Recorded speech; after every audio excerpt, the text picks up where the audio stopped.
August 25th, 2025 regular meeting of the Cabrillo Unified School District Governing Board. The board is committed to maintaining a respectful and productive environment that fosters a culture of civility where staff, the community, and the board feel safe to express themselves and are free from bullying, harassment, and threats. The board welcomes all your comments and requests that you express yourself accordingly.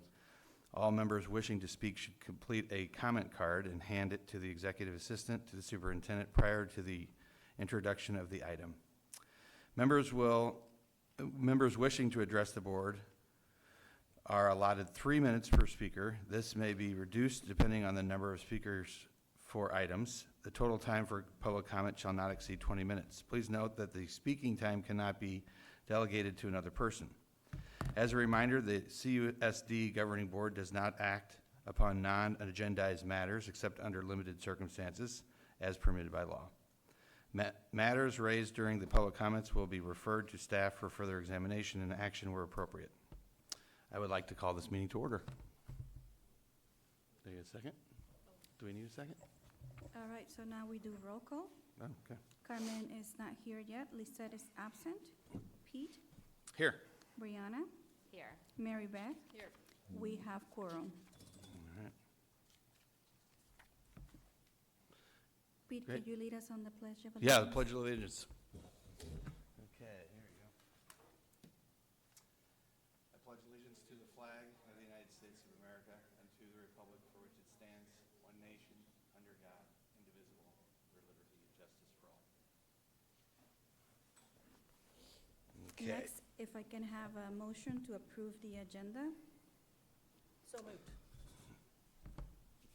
Second.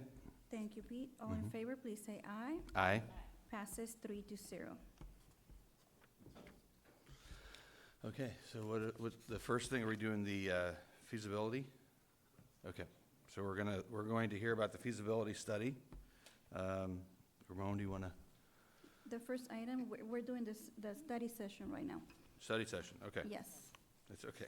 So the first item is review the facilities master plan for Half Moon Bay High School, Okay. Thank you, Pete, and thanks for stepping in. Sure. Welcome back, everybody, to the 25-26 school year. Thank you, board members, for being here for this special study session. It's exciting. We passed the community along the coast side, passed a bond, and we have done some great work to lead us to where we are today for Facilities Master Planner for Half Moon Bay. Here to kick it off and tell us a little bit more about it is Mr. Drew Gammett, our Director of Fiscal Project Management, et cetera, et cetera, et cetera. Thank you, Drew. Good afternoon, everyone. Board President Daniels, Trustees Cernica, LaFontaine, and Alexander, thank you for your considered leadership and commitment to our students and facilities in this case. I also want to thank Superintendent Miramontes for your support throughout this process, and I'm just personally grateful to all of you and the superintendent for the opportunity to provide support to the school district in my role. Most importantly, I do want to acknowledge and thank the voters from across all of our communities that supported Measure K back in November 2024, and making this process possible.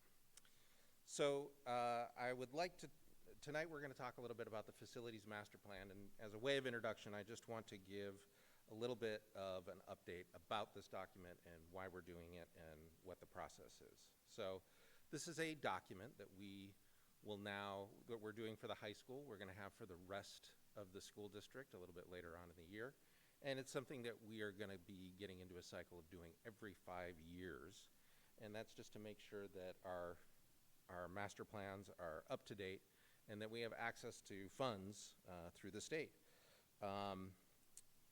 This is our first step prior to doing prioritization. So the first step is we're going to look and we're going to say, what do we want to do? Our next step is, of the things that we want to do, when do we want to do them? What's going to be first? What's going to be next? And then once we have that, we're going to go on to the next step.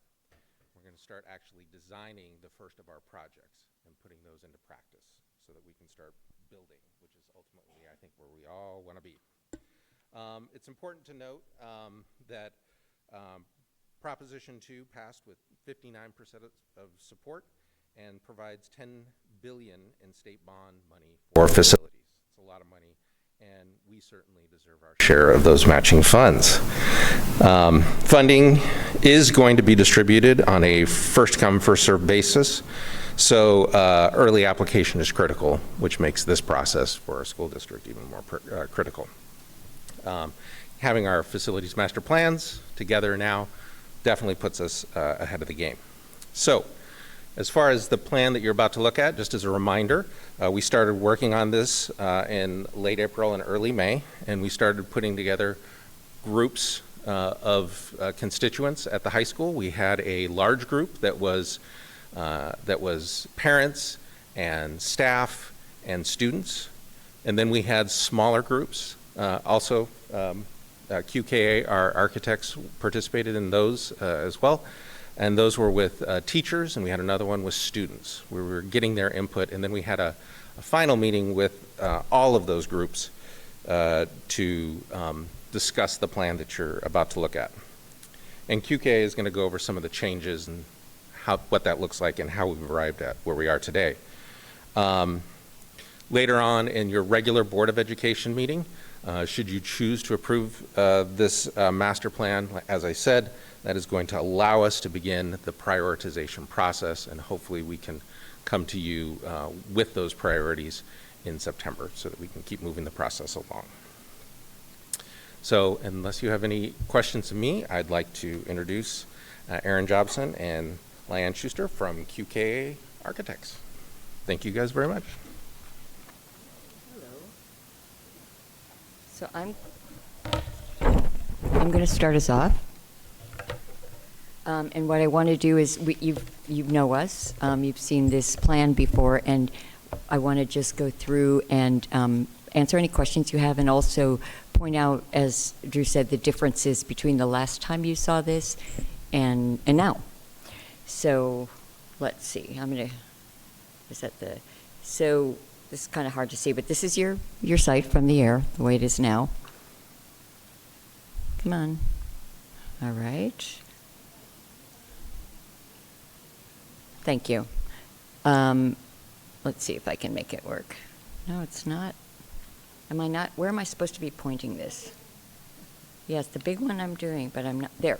All right, so a lot of the first 30 pages, I believe, are the assessment where we went and looked at your buildings and to give us some background to come to your site committee and other focus groups with some knowledge of the physical condition of the buildings ourselves. So I'm going to quickly go through those. Can you go to page 30 when you see the I think it's page 30 when you see again the plan of the site. There it is. Okay. So this is our revised plan, and what I want to point out is some of the changes that we made from last time. If you notice, there's an L-shaped building over on the left of the site. Is there like a laser here? Here. Oh, no, I don't. Shoot. Well. Oh, no, that's. Okay, I want to go back. So it's hard to see, but on the left-hand side near the baseball fields, there's an L shape that is a 2-story building, and previously that was a 1-story classroom building that we got some feedback. Maybe that should be a 2-story building, and then the other building that was going to be new previously was building G over on the other side of the campus. That was originally in the master plan that you saw last time, a 2-story building. It's now a 1-story building. These fit the needs of the campus better with the programming that they might accommodate. And right behind the new building A 2-story building is a couple of 2 classroom potential future expansion. Those are modular classrooms that if you need them, you can grow into them. What used to be there was another new building, which was a CTE lab building. And with this plan, we've pulled the CTE functions into the building A.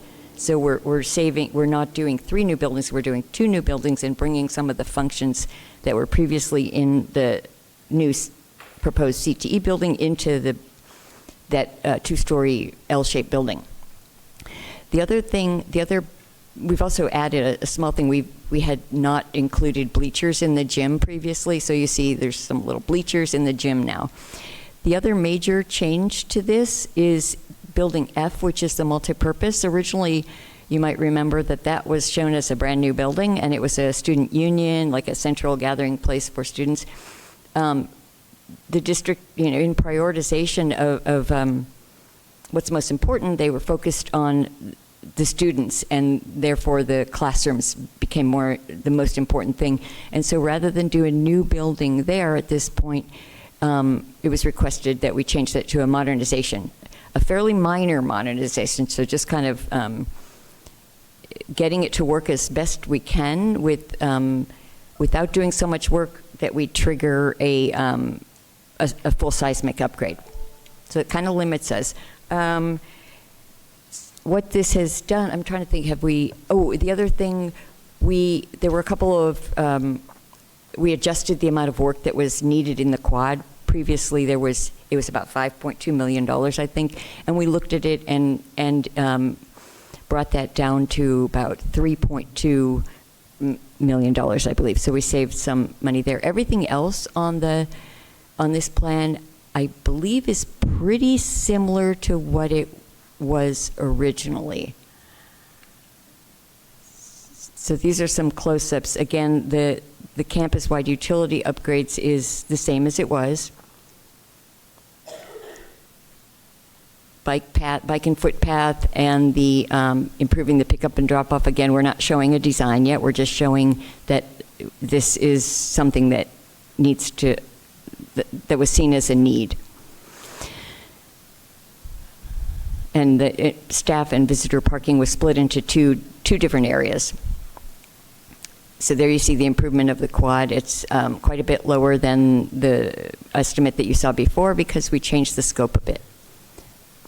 Mostly the other estimate included new covered walkways, and this one includes fixing the covered walkways that need to be fixed, like the structural dry rot and stuff like that, but not replacing the entire covered walkways.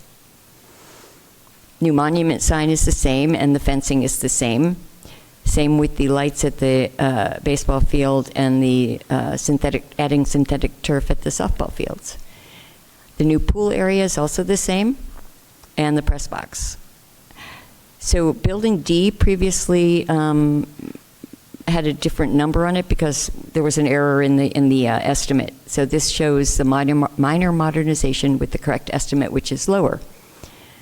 And then building E also is minor modernization. Building K is minor modernization, and here's the big changes. Building F now is a minor modernization versus a new building. So that what that is new finishes, new acoustical treatments, replacing some of the finishes and some of the equipment in the kitchen, but it's not an overhaul of the building. So that, I just want to be clear that we're trying to stay below the threshold that would require this building to be completely seismically upgraded.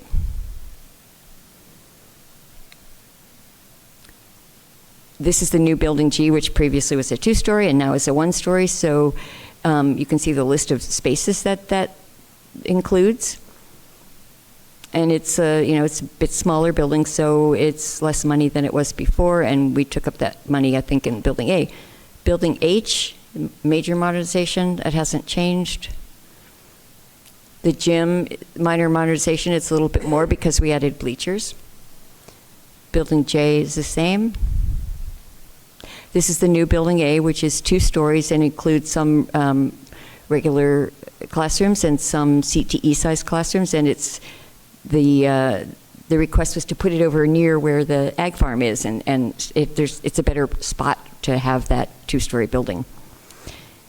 Building B so some of the functions that we're not getting in the proposed student union, we do have a major modernization planned at the library building, and some of those functions could be accommodated there. There's some unused spaces or spaces that could be reconfigured to be better used in the library.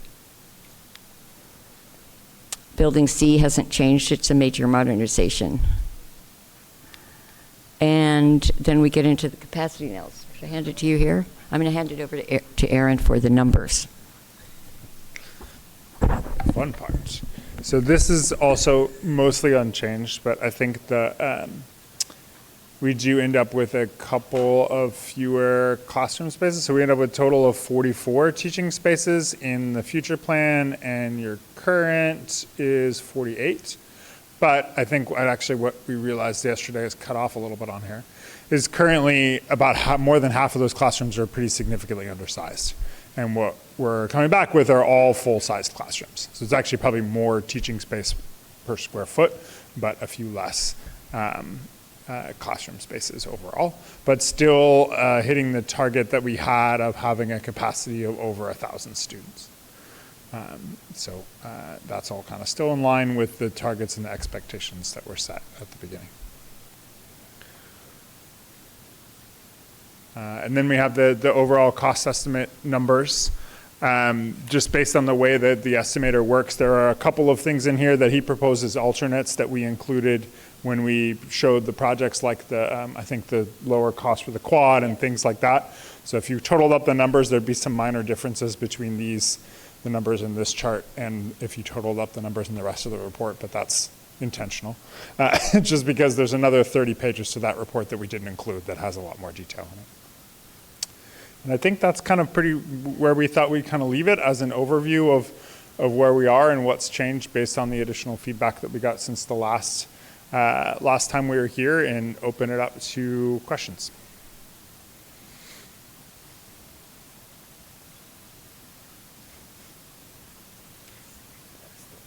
So I have a question. I appreciate the presentation.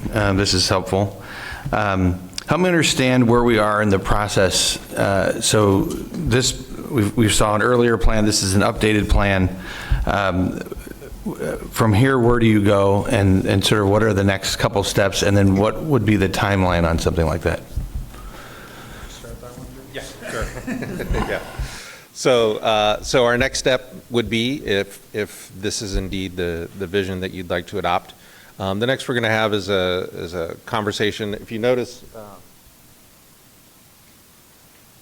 if you notice on the final page of the presentation, you see that there are cost escalations over the years.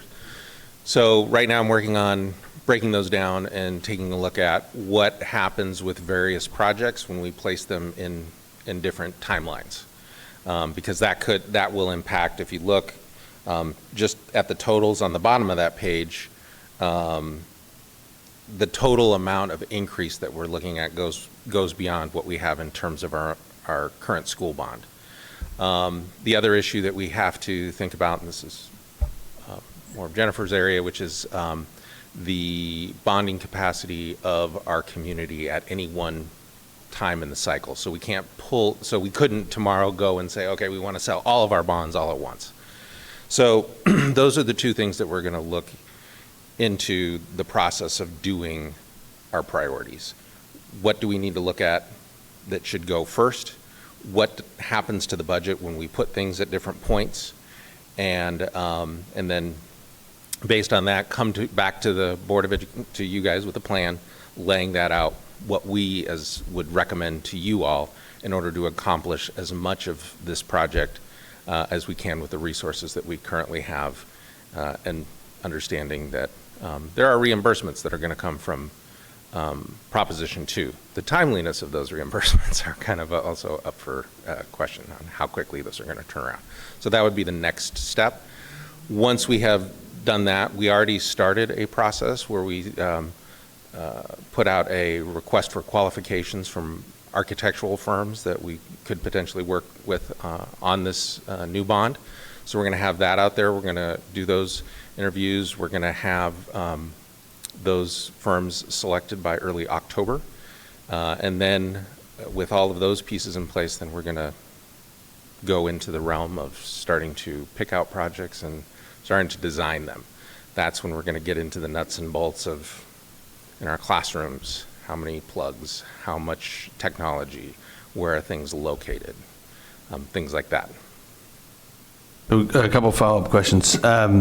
So then my understanding of what you're saying here is that this will move the project forward, and then in October, we'll identify an architectural firm, and then November, December, we start to take some of these ideas and then get some actual blueprints? Is that the way to understand that? Not quite that fast. I'll let you guys. I think it would be sort of, it sounds like starting the design process for the selected projects late this year. And then it'll take 6 to 9 months for us to put together a full package to submit to the state. And then another 6 to 9 months for them to approve that, review and approve that before we start. So you're looking at, something where you could start construction maybe late next year, early the year after at the earliest, probably. Those are obviously very rough timelines with Yeah, a lot of that gives me a variables sense. and a lot Yeah, of things appreciate can that. change over that time. Then the other question I have is,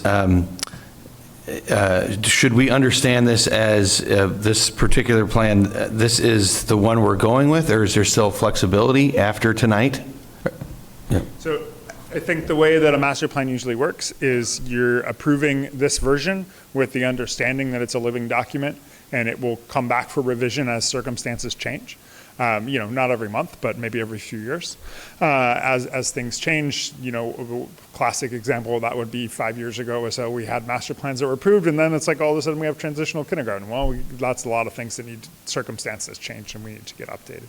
So that's usually kind of the way it's approached. It can be updated whenever you want, but usually it's on that kind of 2 to 5 year cycle depending on the requirements. And the Proposition 2 that Drew was mentioning earlier requires that you have a master plans updated every 5 years. So that's this is part of that process as well. And I would just add to that, you think of, for example, we're doing a facilities master plan for the rest of the school district. Well, Farallon just got finished. El Granada is still in the middle of construction.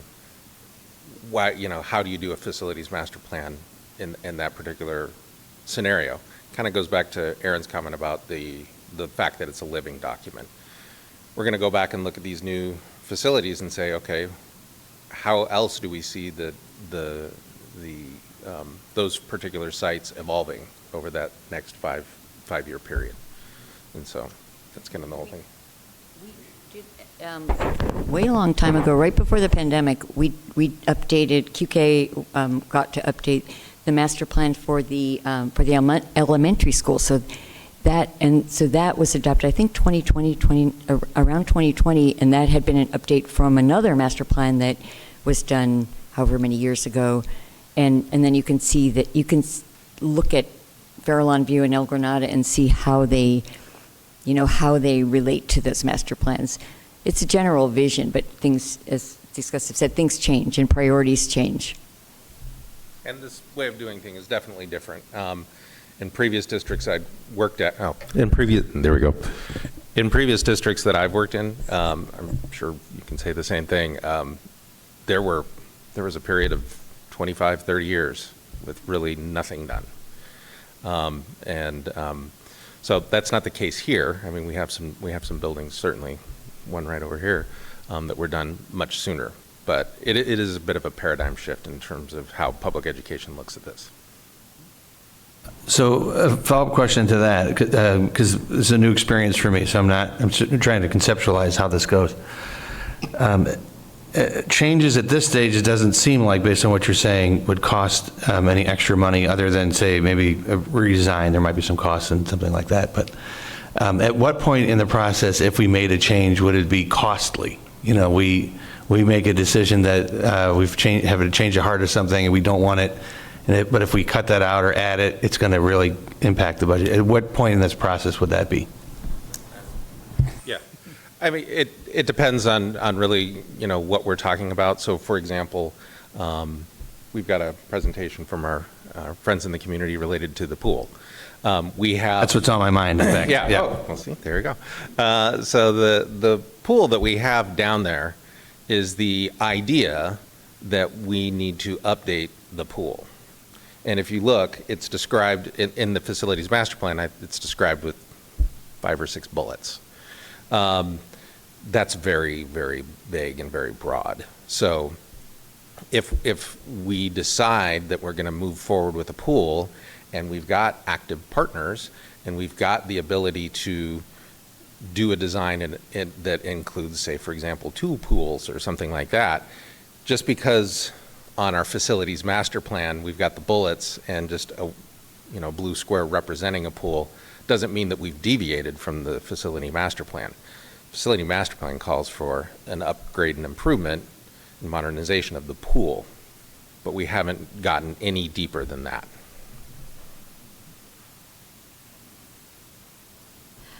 I think I have specific questions because I'm already like on the next step in my mind. I have shovels in the ground already. I know, thank you. I have, since my daughter's at El Granada, I've been in the new classrooms. What size are the new classrooms in El Granada, and how does that compare to what high school, like what we're looking at for the high school classrooms? I was just trying to visualize. I can answer that. At El Granada, the regular classrooms are 960 square feet. Okay. And some of that may be in the little, there's the little corner spaces. Mm-hmm. The science classroom is bigger. It's a lab. It's, I Yeah. think, 1,100 or 1,200 square feet. Okay. And same with the music and art. They're a little bigger because they're lab spaces. The high school, per the site committee requests that we got, right now we're showing a little bit bigger classrooms than the 960 square feet, just like basically 1,000 to 1,200 for the regular classrooms. They're slightly bigger, they're not huge. Okay, so the art classroom, is that in the same 11 to 1,200? Yeah, Or is that at El Granada? Yeah, at El Granada. Yes, sorry. I believe it is. Okay, so it'd be, The art, the music, and the science Were all were the a same little size? bit bigger, yeah. okay. Because they're lab spaces, Right. but yeah, And so I was just trying to envision 34 high schoolers in there. in like what space we were, because I know part of the high school discussion was how much space they Yeah. needed first. And the CTE, the other lab spaces in the, at the high school are, the lab spaces there are much bigger than that. I think they're like 1,400 square feet or something. They're bigger than the ones that are at El Granada. Okay, okay. And then for building F, I think that's where the offices are right now. No, that's E. And Building F Oh, is the multi. Shoot. Okay, Building, no, yeah, the theater, the food service and the stage and everything is in Building F. okay, so, okay, building E E, is where the offices yes. are. So it says, oh, but that hasn't changed. It's minor, yeah. If in this approval for this evening, can we move walls if we needed some of these spaces within that building to be bigger? Is that within the scope of? Then it becomes just a financial, I mean, we're showing a minor modernization. I think that, yes, I think there's not a problem with that. We're showing the intent of doing something there, but not completely redoing it. Okay, Yeah, I mean, it's kind of a gray area, but I think we're not tearing it down. We're showing an intent to do something there, but not a huge amount. in my The mind, only caveat I put to that is, The it size. depends what the wall is. Yeah. So Oh. we have to avoid Yeah. making any Sheer- structural sheer walls. modifications, so. Yeah, yeah. Yeah. so in my mind, like just follow up what Pete was asking, major costs for changes would come once you guys have like started spending time designing. Sure. And then we're like, wait, now we want this, and you Yeah. have to redo something, or we're ready to submit, and then, but right now, if these are estimates and. Right, based so on if we had square been size, halfway through designing a new student union, and then you said, never mind, we want to go to the modernization, then That'd be a we'd throw major that work cost. away and start over, so that would cost more money. Okay. If we're just changing the master plan, that's Yeah. essentially how much time it Right. takes us to change the master plan, which is a few hours. Okay, awesome. This is a quick follow-up. This is really helpful because I feel like I'm just getting to know this, and I have not had a chance to talk with people in the community about, whether they feel like their ideas are reflected in this, and how much, like, for example, I want to talk to people about the press box. That seems like a lot of money for a press box. We barely have a functioning newspaper, so those types of things I want to, so I will have time to find these things out and talk to these people before. Not a newspaper press box. It's like where they sit for the football. Yeah, I understand. I'm just making the comment that we don't have a lot of press, but. If I could just jump in on, But that's also Yeah. priorities too, right? right, but also I would just say at the same time is the facilities master plan is identifying a press box. And they are estimating this cost for a press box. That doesn't preclude us from doing a press box improvement, change, or something like that that comes in at a significantly lower amount. Because as we're moving forward, when we have those projects and whatnot, you know, we're going to be getting input from you guys as we're going along with the process, and then we're going to come to you and say, hey, here is the project. You know, would you approve that? Yeah. And at that point, that's when we're starting to lock things in. Well, and we can even not do things too, Oh, right? oh, yeah, Like, yeah. we don't have to do them at all. It's just giving us an outlet. A priority is always to wait. So then, if we can go less than what this says, like, so, okay, building F, which is the multi-use room and where we have our, our what? Yeah, performances.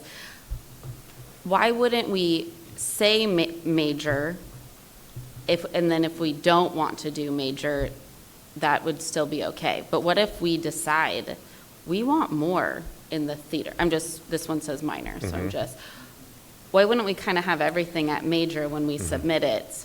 And then if we don't want all of it, we're still good. Where now if we submit this and we want a major modernization, it sounds like that's a problem. So I would just say a good comparison would be, for example, a school site council plan, right? It's a living document.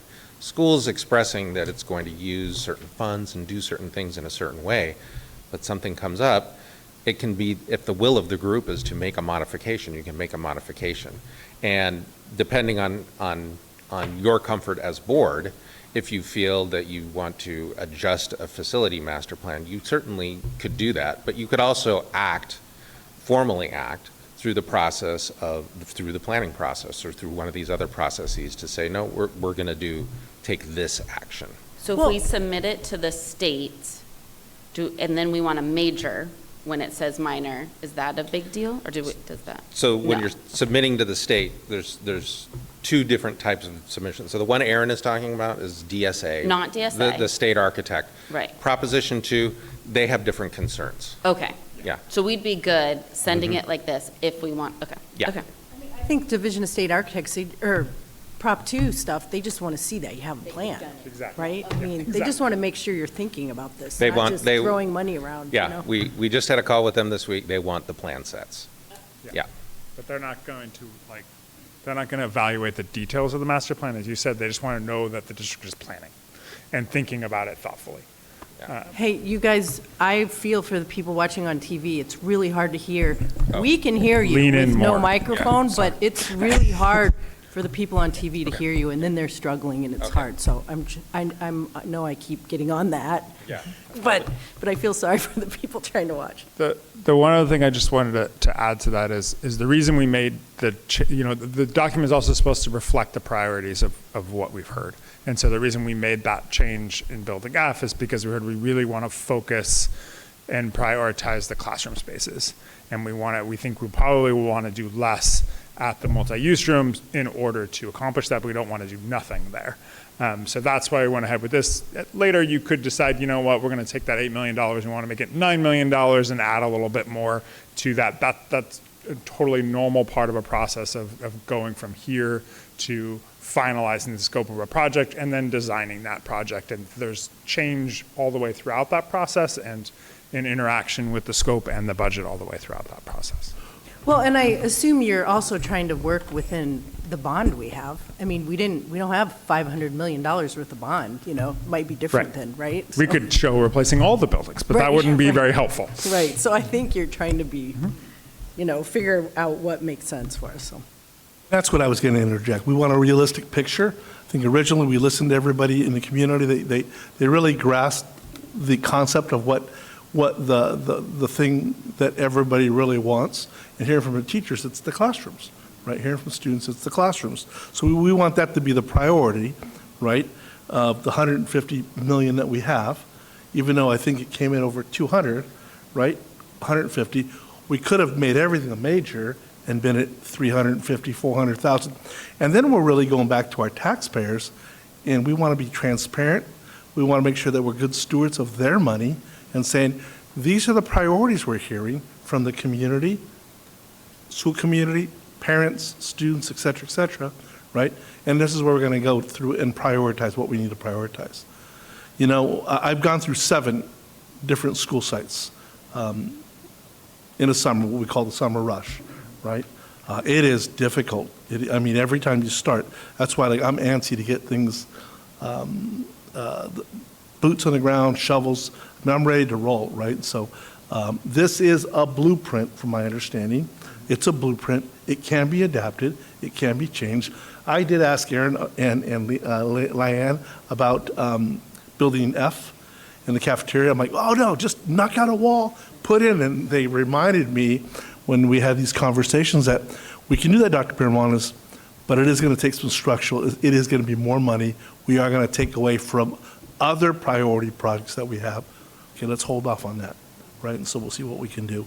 And that could be a future, if we do a good job here, we know that the needs there are greater than what we have. We may need to go out and ask for another bond in the future.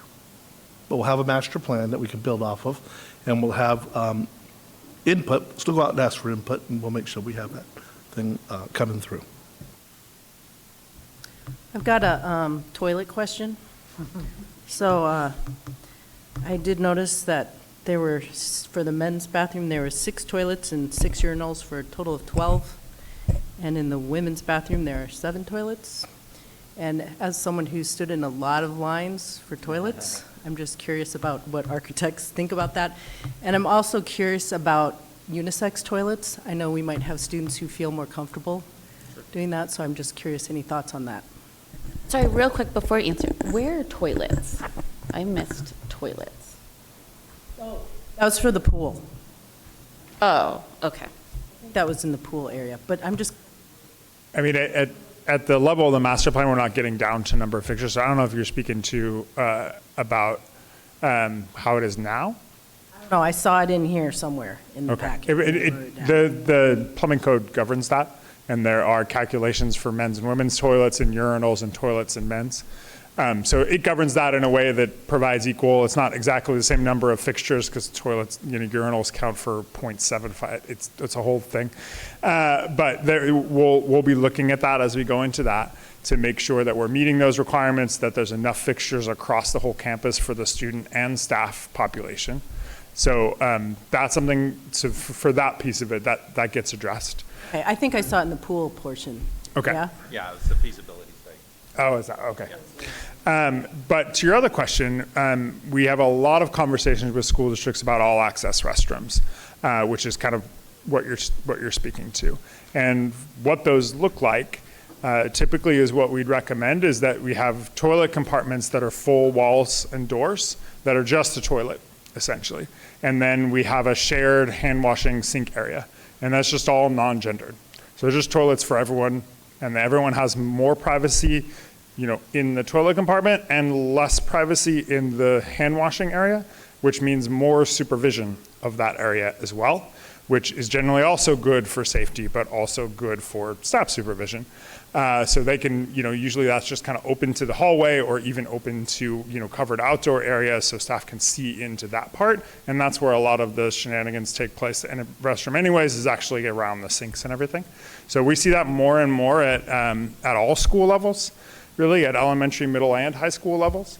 The concerns are different at every level, and it's not a perfect solution. There are other things you need to worry about how you manage the fact that you now have a full room that a student can go into, and making sure that's monitored and that's safe and everything too. But in general, we've seen a lot of support for that as sort of a better balance for everyone between privacy and safety.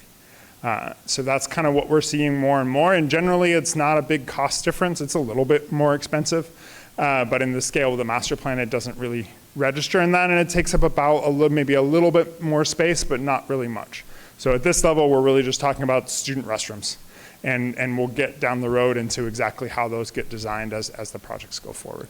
Well, Does and that I've make sense? noticed, yeah, that's fine. I noticed in some of the adult new remodels too, like at Jefferson, their new district office, it's all unisex, and it is weird to go wash your hands with your guy friend, but then you just get used to it. and Right, it's not weird the first anymore, couple you know? times, and Like, yeah, but anyway, so yeah, they're doing it in adult spaces too. And then the other question I had was about the central cafeteria. I hadn't heard anymore. I don't know if that's fallen off. Maybe that won't be a priority, but that used to be a priority, and I know we can change, but I just know I keep asking, but I just wanted to. Yeah, Ask that was again. definitely part of the conversation around Building Building F Yeah. was where we were. Yeah, that was part of the conversation around Building F, and when Pete we was had the asking. replacement building, we were looking at an expanded kitchen and cafeteria. When we're looking at a minor modernization, I think we'd still want to make some renovations to help with that. They're just going to have to be less significant. So I think we can still improve that situation, but obviously it's not going to be as good as if we were providing a new space. So you're saying we probably wouldn't put how's your thinking now? It wouldn't be a central kitchen for the whole district. It would just be doing the job it does now. Yeah, And if we wanted to make it a central kitchen, then we're talking more money. exactly, yeah.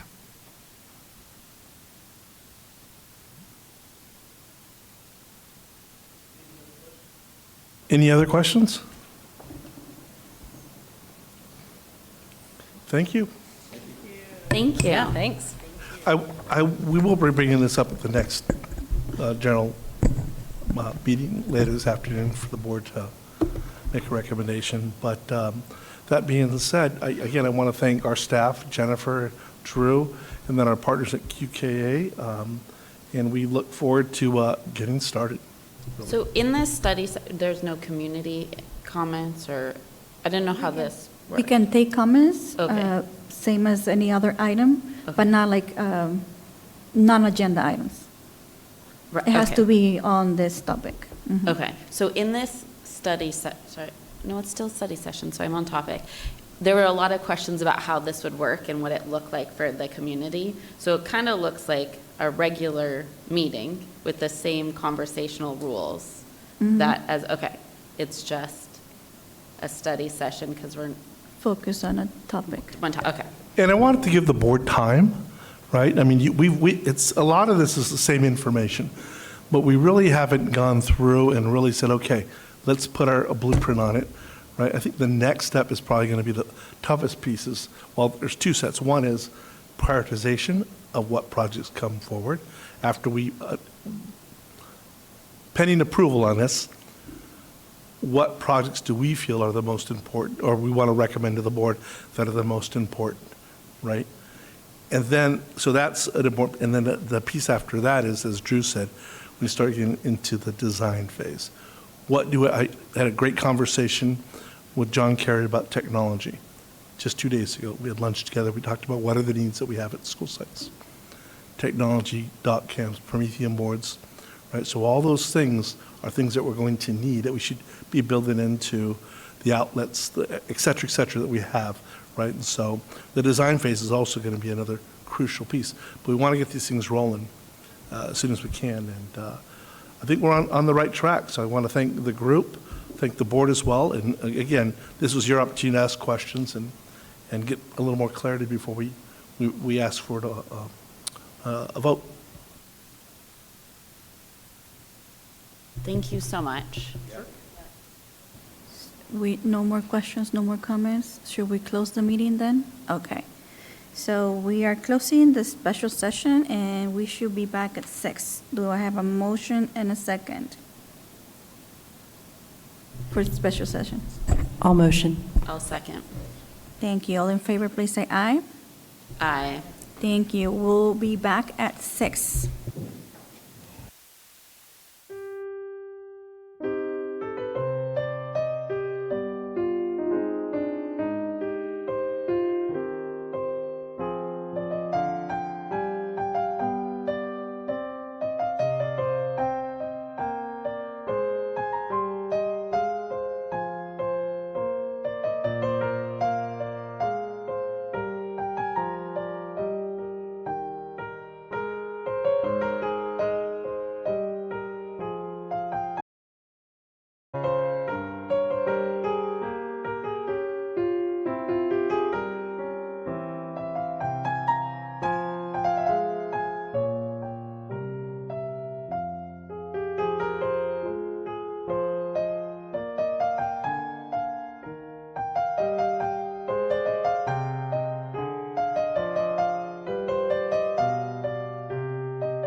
Hi. Good evening and welcome to the August 21st, 2025 regular board meeting of the Cabrillo Unified School District Governing Board.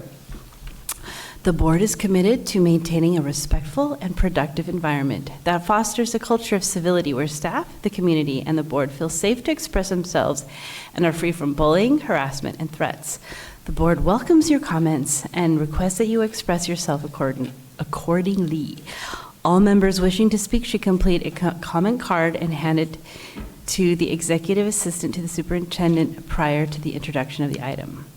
Members wishing to address the board are allotted 3 minutes per speaker, but this may be reduced depending on the number of speakers for items. The total time for public comment shall not exceed 20 minutes. Please note that the speaking time cannot be delegated to another person. As a reminder, the CUSD governing board does not act upon non-agendized matters except under limited circumstances as permitted by law. Matters raised during the public comments will be referred to staff for further examination and action where appropriate. I would like to call this meeting to order. All right. Thank you. Now, let's do roll call. Carmen? Present. Lisette is absent today. Pete? Here. Brianna? Here. Mary Beth? Here. Maverick? Here. Martin is not here yet. We have quorum.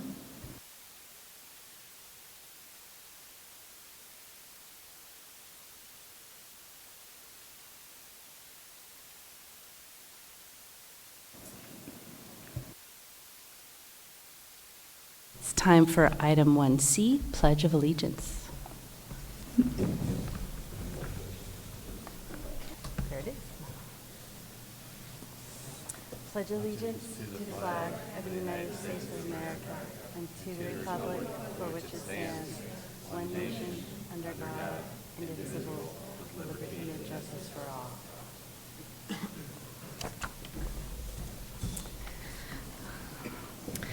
All right, our next item, 1D, approval of the agenda. Do we have a motion to approve the agenda? So moved. Do I have a second? Second. Thank you, Pete. Thank you, Brianna. All in favor, please say aye. Aye. Those opposed, please say no. Passes 4+1. Our next item, sorry, number 2, Spotlight the Coastside Way. Item A, celebrating our success. Item 1, honoring and recognizing our partners, Friends of Half Moon Bay Parks and Recreation, for their advocacy and support of the new Aquatic Center feasibility study. I'd like to bring up Mr. Castillo from the Educational Services Division.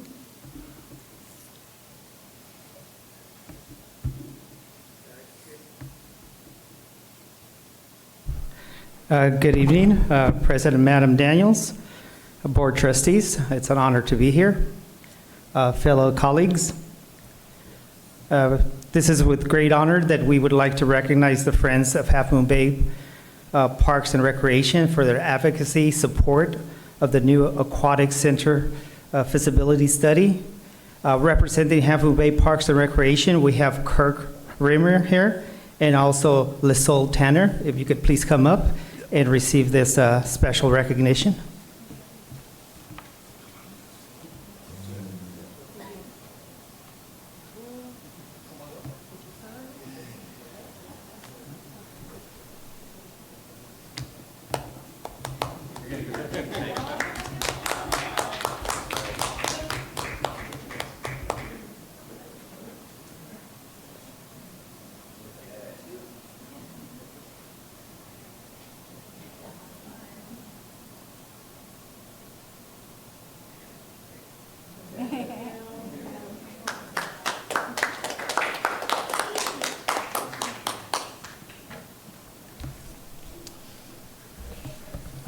Good evening. Thank you. As current president of the Friends of Half Moon Bay Parks and Recreation, I just wanted to do a brief introduction to us. We're a nonprofit. We're allied with the City of Half Moon Bay, specifically to raise funds for improving recreational facilities to benefit the entire coast side. Renovation of high school pool has been on the community's mind for over 30 years as a great way to improve both student water athletics and inclusive access to swimming for students of all abilities. Of course, swimming is one of the most beneficial ways to sustain cardiovascular health in all age groups, so it should be something that everybody can embrace. Now, working with the previous Cabrillo administration, we forged an MOU to enable Friends to fund a study to demonstrate the feasibility of replacing the old high school pool at a reasonable cost and at great benefit to all students. And the fruits of this study are now presented for the board's approval. As a former trustee, please know that I totally understand the fiscal challenges of small school districts, and I know how deeply the board feels about directing the spending of precious bond funds that benefit students first. Our pool committee chair, Liesl Tanner, will share why we think now is the time to improve our pool facilities and how these improvements will enable their sustainable operation with public participation and benefit. Lastly, pool designer Jim McClellan will briefly present the findings and answer any questions about the feasibility study. Now, Friends raised the funds for the feasibility study to prove that it is feasible now, and I think you'll see from the study that it is. But I will add that we are ready to continue in partnership with the district to raise additional outside funds to help reduce the bond impact of pool improvement. Liesl?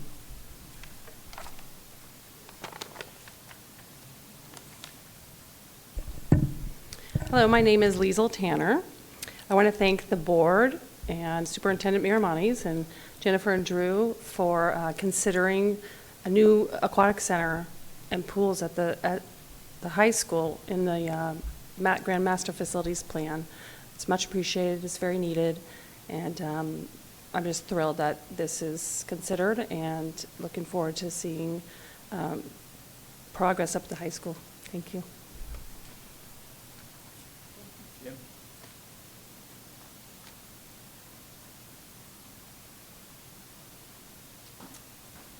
Good evening, Madam President, members of the board, Superintendent Miramontes. My name is Jim McClellan. I am with design firm Rogers, Stringer, and McClellan. We are located in Walnut Creek with offices in LA and San Diego. We started working with and speaking with Friends of Half Moon Bay Parks and Rec more than 2 years ago, I think, about the need to do something with the pool at the high school and what would we do. Part of our background as aquatics consultants are not only to understand how to construct a pool and its systems to keep the water clean, but two of us have a long history of competitors and coaching and actually hosting large swim events and large water polo tournaments, and we apply that experience to the actual design of facilities. In our experience working with age group, swimming and water polo, as well as community needs, we kind of settled on what you see presented in option 1 and option 2. When we started speaking with Friends of Half Moon Bay Parks and Rec, we were looking at 8 locations, and that got distilled down to half that, and then distilled down to the 2 that you see in the feasibility report. What we think is appropriate for high school swim programs and high school water polo programs is what we show here is a 16-lane pool. Will they use those all during a swim meet or any kind of like that? No. They will use 8 or maybe 10. Will they use all of that in a water polo contest? Yes, they'll use most of that for a water polo course, plus an area for warm-up for subsequent games that are going on that day. The teaching pool is included to, as Liesl has said, to engage the community, to provide a warm water facility for teaching primarily. It can be used up as a small warm-up, warm-down pool if needed during high school competition. If you have read through the feasibility report, you'll see that we have selected as option 1 and no preference on our part, the existing pool location. We think this is a good location primarily because it's a very level site as developed for a swimming pool already. The utilities needed are already localized to that area. The locker rooms which are needed for the toilets and shower facilities are within the required distance of a pool. So it lays out well, and it's economically a good solution, we think. If you could go to the next page, please. One of the other sites that we looked at was the lower student parking lot, and could we put it down there? Yes, we can. The same arrangement of a 40-meter pool and a teaching pool. The support building gets a little bit convoluted to make it fit on the site, still provide some parking there. The big additional costs for this option compared to option number one is we know that we would have to extend the water and the power and the gas and the storm and sewer utilities to this location. And against the softball field, there's a 15-foot elevation difference between the softball field and where this pool deck would be. And so there would be some retaining walls that would need to be constructed in order to provide that site. That, in a nutshell, is what our feasibility study is intended to show, and the relative costs between option one and option two. And I'd be happy to take any questions you have that I have not spoken of here or you don't find in the report. Wish it wasn't twice as much, because it seems like a good location down there, you know? They wouldn't have to drive all through campus. And this is when I was supposed to ask my bathroom question. So I jumped the gun on that, but I think it's too early for those questions anyway. But you weren't here, but I was asking about the bathroom. I've heard about your bathroom questions, so Okay. yeah. And I'll answer it for you. The quantity of facilities listed in the report, those are minimum requirements per Chapter 31 of the Building Code. If there's a concern about the number of facilities for either the boys or girls, we can increase those, but those were the minimums. Okay. Thank you. Thank you for this. This is really interesting. Can you talk a little bit about what would the additional cost be if we wanted to consider something like a diving program? So there's obviously swimming's represented, but if we wanted to do something with diving, obviously the pool would have to be different depths. Can you walk us through what that would potentially look like in cost? In the overall sort of estimate of cost that we've prepared so far, to do 1 meter diving, you would need a diving well in one corner of the pool that would be 13 feet deep. If you want to do a 3 meter board now, we're talking 14, 15 feet deep. That is to say that while they're constructing the pool and doing the excavation and laying all the piping for the pool, that's not going to make any difference to drive that corner down. I think I have a more detailed cost breakdown that I could pass around and share.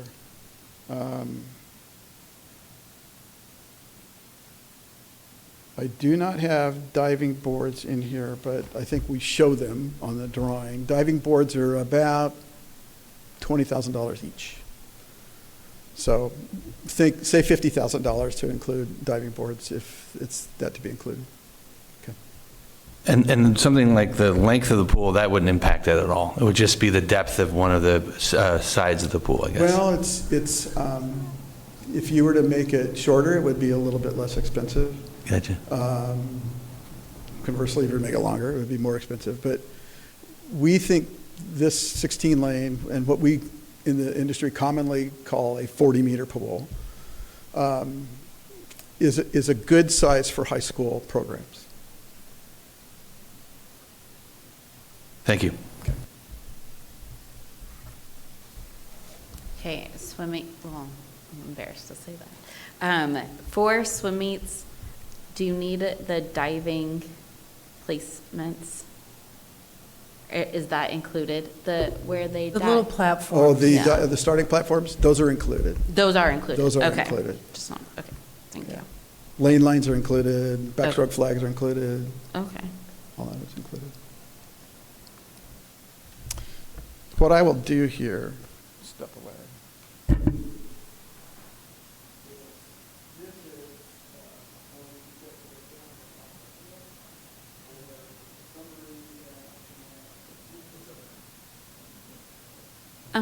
Looking at where the girls, Which one? oh, option one. Option The one. existing location, is it, I'm feedback? There it is. So are those existing, where it says girls' locker room, boys' locker room, that's our existing ones? Those are existing, yes. Okay, so this does not include a new changing area, so we could keep this public? It's removed from the Yeah, high the school? report is on the assumption that the existing locker room facilities will support the pool. Okay, Sometimes it's a good idea in the support building that's on deck that you might have one or two single occupant toilets right there for coaches or officials to kind of zip in when they need to. okay, and then no seating area for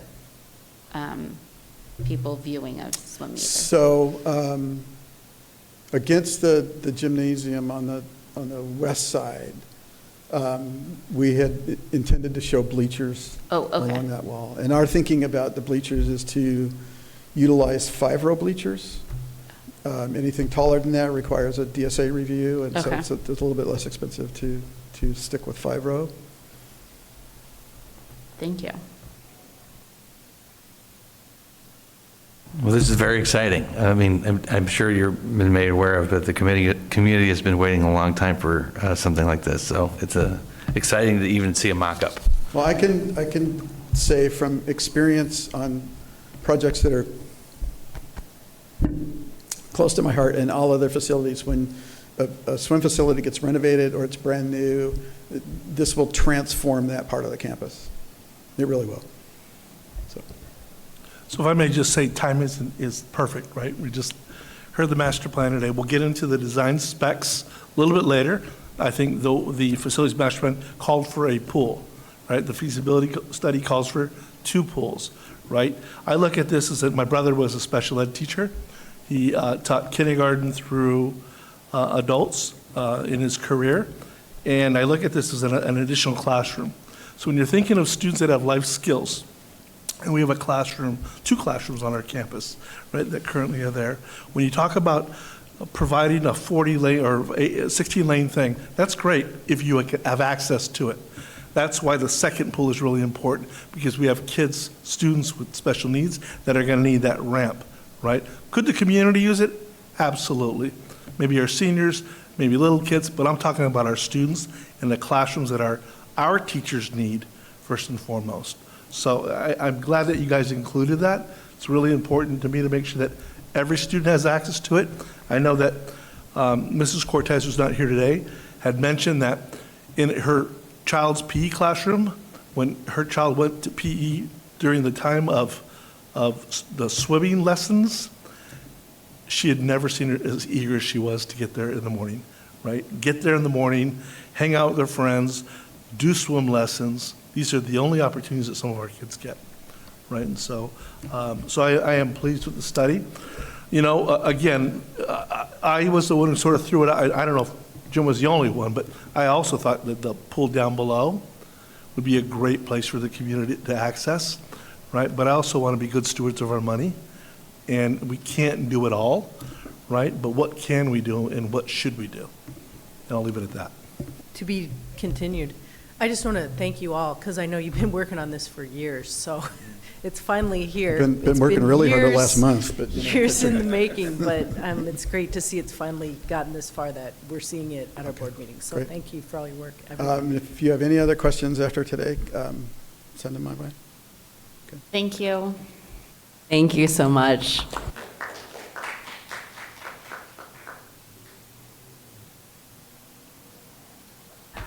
All right, thank you. on to our next item, 2C, Student Board Member Report. Ooh, should I introduce? We have a new student board member. This is Maverick Johnson, and we're so happy to have you. Would you like to? Remember when I had that board meeting where I had the black eye? You were there that day I got the black eye, weren't you? Really? You were surfing. Remember when I got hit with the board in that storm? You were out there? Oh, yeah, I do actually. And I had a black eye. Maverick was there. I thought the waves were actually fun that day. Oh, he thought they were fun that day. Yep. Yeah, I was dying. He was trying to show me what to do, but I'm worthless, so good job, Maverick. Thank you. Yep. I guess I'll do my report out now. My name is Maverick Johnson. I'm a senior at the high school. I've been in leadership for 4 years. I played football, basketball, and baseball, and I've lived in El Granada my entire life. Just a little about me. I don't have too much to report out since the first day of school was less than a week ago, but just a few things. Leadership class, we got working early. We had a meeting last Monday, just getting a timeline going for the school year. We started talking to homecoming venues and just got our thing going. Tuesday, we had freshman orientation, which was nice. I thought it went very well, and I thought it was much more engaging and interactive than my freshman year, my freshman orientation, so just a good start. Also, another little random thing, but I was talking with Miss Longacre, vice principal, and works with disciplinary kids, and so she was telling me that so far in the year only one kid has been disciplined, and I feel like, honestly, it may be funny, but that does stand out to me because my I'm not sure when, but there was a fight on the first day of school a few years ago, so we're already off to a better start than some years. Another thing, the Welcome Back Assembly is coming up in 2 weeks, so that should be fun. We're going to have a spirit week to go along with it, just so to get the year going. Also, something on a different note, Taylor, our athletic trainer, is leaving. And since I've played sports my entire high school career, I just want to say that he was a really good person. I think that finding a good replacement for him is super important because so many people get injured, like concussions or just ankle, hamstring, and like he's really been helpful and brought players back sooner than they should have. So just props to him. Finally, first football scrimmage is tomorrow at home versus Palo Alto and Menlo. So yeah, if anybody wants to come, should be fun. I'll be out there getting some minutes. It's at 7 o'clock, so yeah, it should be good. I think the team's looking pretty good this year. I'm excited, and yeah, that's all I have for today. I'm Maverick. I'm looking forward to being the student board rep, and the swimming pool also. My friend is captain of the water polo team, and we're really good friends, and I think the whole community would love if the pool got redone. It would be really cool. Thank you. On to item 3, general business. A, we have a presentation of the Cabrillo Unified District Literacy Initiative presentation. Oh, sorry. So, Miss Rachel, come on up.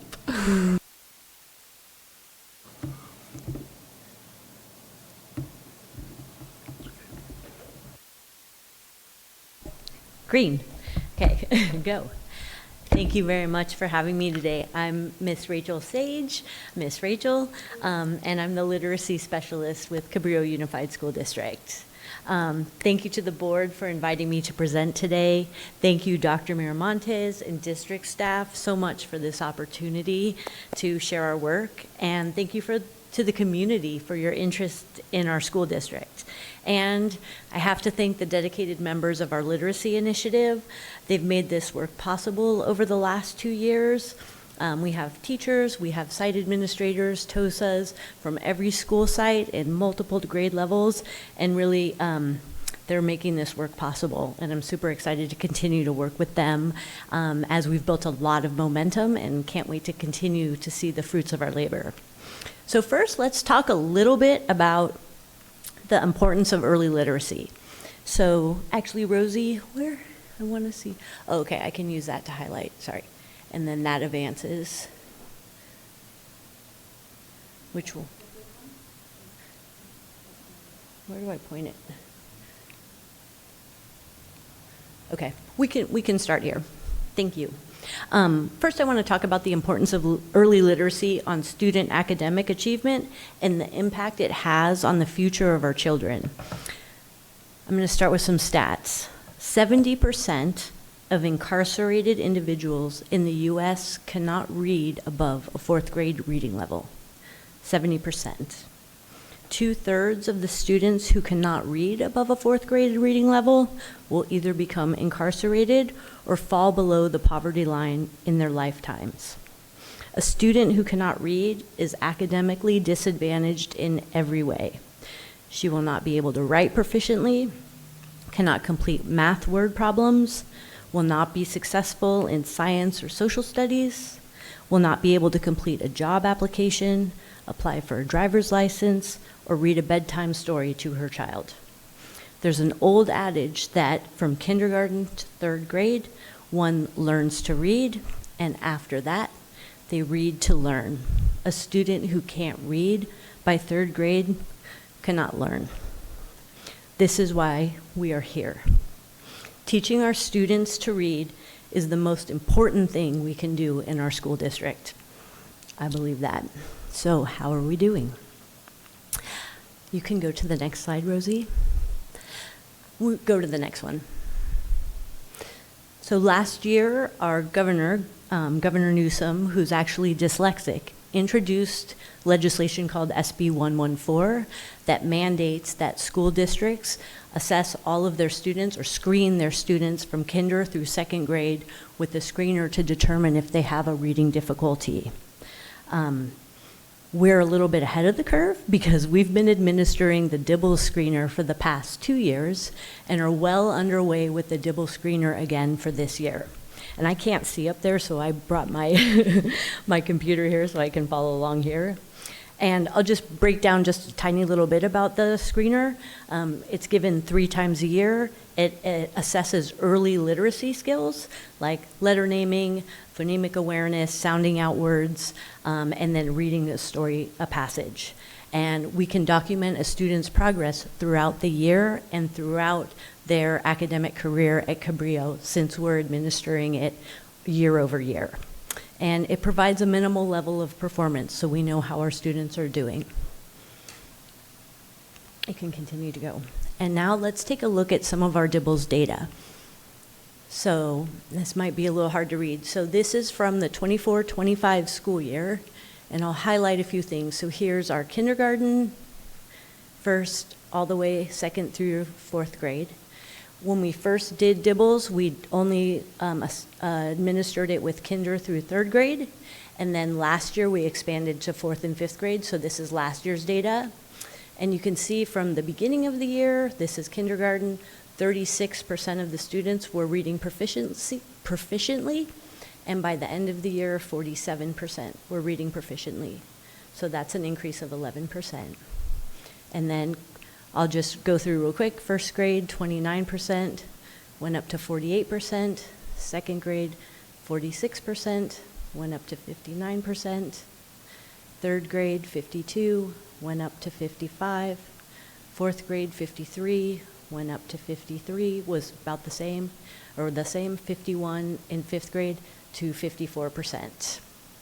So we are noticing some gains. We started our interventions kind of towards the middle to the end of last year, but now we have this data that we can refer to. Can you go to the next slide, Rosie? Thank you. That's just showing the same data in a different format. And go to the next one. What's cool about this one is this one shows the longitudinal data over 2 years. So the first orange table is 23-24, the first year we administered the screener, and then the second table, the blue one, is 24-25. And what we can see here is we can see kindergarten, so we can see the same cohort, their growth from the beginning of the year in kindergarten in 23-24, and then we can see where they end up at the end of the year in 1st grade to 48%. So that proficiency growth was pretty great. First grade, kind of similar thing. And actually, I'll show, there's another table that'll be a little bit clearer, 34%. And then if we look at what they did in second grade, they go up to 59%. So we're excited to see these gains in literacy and these improvements in literacy proficiency. Second grade going up to 55% in third grade. And then it's a little bit harder with fourth and fifth because we just started assessing them, administering the screener last year, but we are doing it again this year. Go to the next table and this kind of spells it out a little bit more. Sorry, one more. So this one, you can see what the growth is from kindergarten to first grade was 38%. From first grade to second grade, this is that same cohort, was a growth of 25%. Second to third was 13%, and then third to fourth was like, I think it's 3%. There you go. So that's showing our growth. But let's go to the next slide, yeah. So the reality of the situation, though, is that this is the percentage of students that are reading below proficiency, that aren't proficient at their grade levels. And this is why we're here. So 53% of kindergartners, 52% of first graders, second graders 41%, 45%, 47% in fourth, and 46% in fifth grade. So I was with Mr. Clinton today. We were looking at CASP data, and he's like, look at our math data, not great. And he's like, why do you think this is? And I'm like, look at our reading data. Like, from kinder through third grade, the students are doing okay, and most of that math is just equations where there aren't any words. Fourth and fifth grade, the CASP scores, we're seeing that. We're seeing scores going down from third grade to fourth and fifth. And he's like, why? And I'm like, I think they're not able to read those word problems because the language is so complex and our reading scores are not. Our students aren't proficient readers when they leave elementary school. So let's go to the next. So I'm introducing, this is really hard to see, but these are the literacy rates in San Mateo County based on 23-24 data. So you can take a look at those, but those are in the board packet. This is 23-24, so it shows us at 42%. And some of our neighboring districts are La Honda Pescadero 35%, Pacifica 54%, Jefferson Elementary, 44%, South San Francisco, 49%, San Bruno, 56%. Districts with the blue star are part of the Big Lift, and the Big Lift is a San Mateo County initiative that is funding part of our literacy program here at Cabrillo. So the districts that have that blue star are part of the Big Lift. We work collaboratively, really closely, to try and improve literacy rates in the county. Go to the next one, please. So what are we doing about it? Okay, this is where we got some fun stuff to talk about. Okay, go to the next slide. So we're focusing on effective literacy instruction. What that means is we are focusing on how we are teaching our kids how to read. And we have the data where we're assessing the kids 3 times a year so we can see their movement and we can track the progress of what we are putting in as interventions. And this is a lot of details here, but tier 1 is the whole class. Tier 2 is small group instruction targeted on a student's skills, what they're struggling with. And then tier 3 is even more targeted instruction with even more time. We can continue. And this is what we did in year 1. So that was our first year of our initiative where we basically birthed our initiative. And what we started doing during year 1, we administered dibbles, so now we had the data. And then I am a huge proponent of using the data to inform our instruction. So we do dibbles assessment, and the next week we are meeting with every elementary school teacher in the district doing something called a data chat, where we sit down, we go through the classroom data, we talk about individual students and what teachers can do to support those individual students. And then when we do the middle of the year assessment, we do the same thing. We see, okay, how did that student do? How did they respond to that intervention? What can we do now? And because we have this data, and I love data and charts, we're really finding some cool patterns. Like, I'll get into the weeds for a second. Last year we saw that students were accurate with their reading in 4th and 5th grade, but their fluency was low. So they were reading slowly, but they were reading accurately. So we said, okay, here's a bunch of exercises you can do to improve fluency. And those are actually fun. Like we could sing songs, we could rap, we could do poetry, lots of things like that to improve fluency. So by having this data, we're really able to pick apart the data and what the students are doing and provide really targeted interventions. Sharing the results with the teachers is so important. So the second we do the assessments, we're sharing the results with the teachers right away. We have a lot of partnerships. We're partnering with the Big Lift, lots of school districts, Core Learning, and also CEF supports a lot of our family engagement activities. In year 1, we started our literacy initiative. We wrote a literacy action plan, and communication is my favorite thing. So I love going to PTO meetings. I love talking to teachers. I'm at sites all the time. So communicating what our plan is all the time is really important. And you'll see what I think is some positive results of that is that people are feeling very included in what we're doing. Can you go to year 2? So building on year 1, then year 2. We expanded our Dibble screener to 4th and 5th grade, and then even some students in the 6th grade. So it's really exciting working with Yolanda Au here at Cunha with some of her 6th grade students. We had all of our PD, professional development, was literacy focused. So Super Fridays were literacy focused.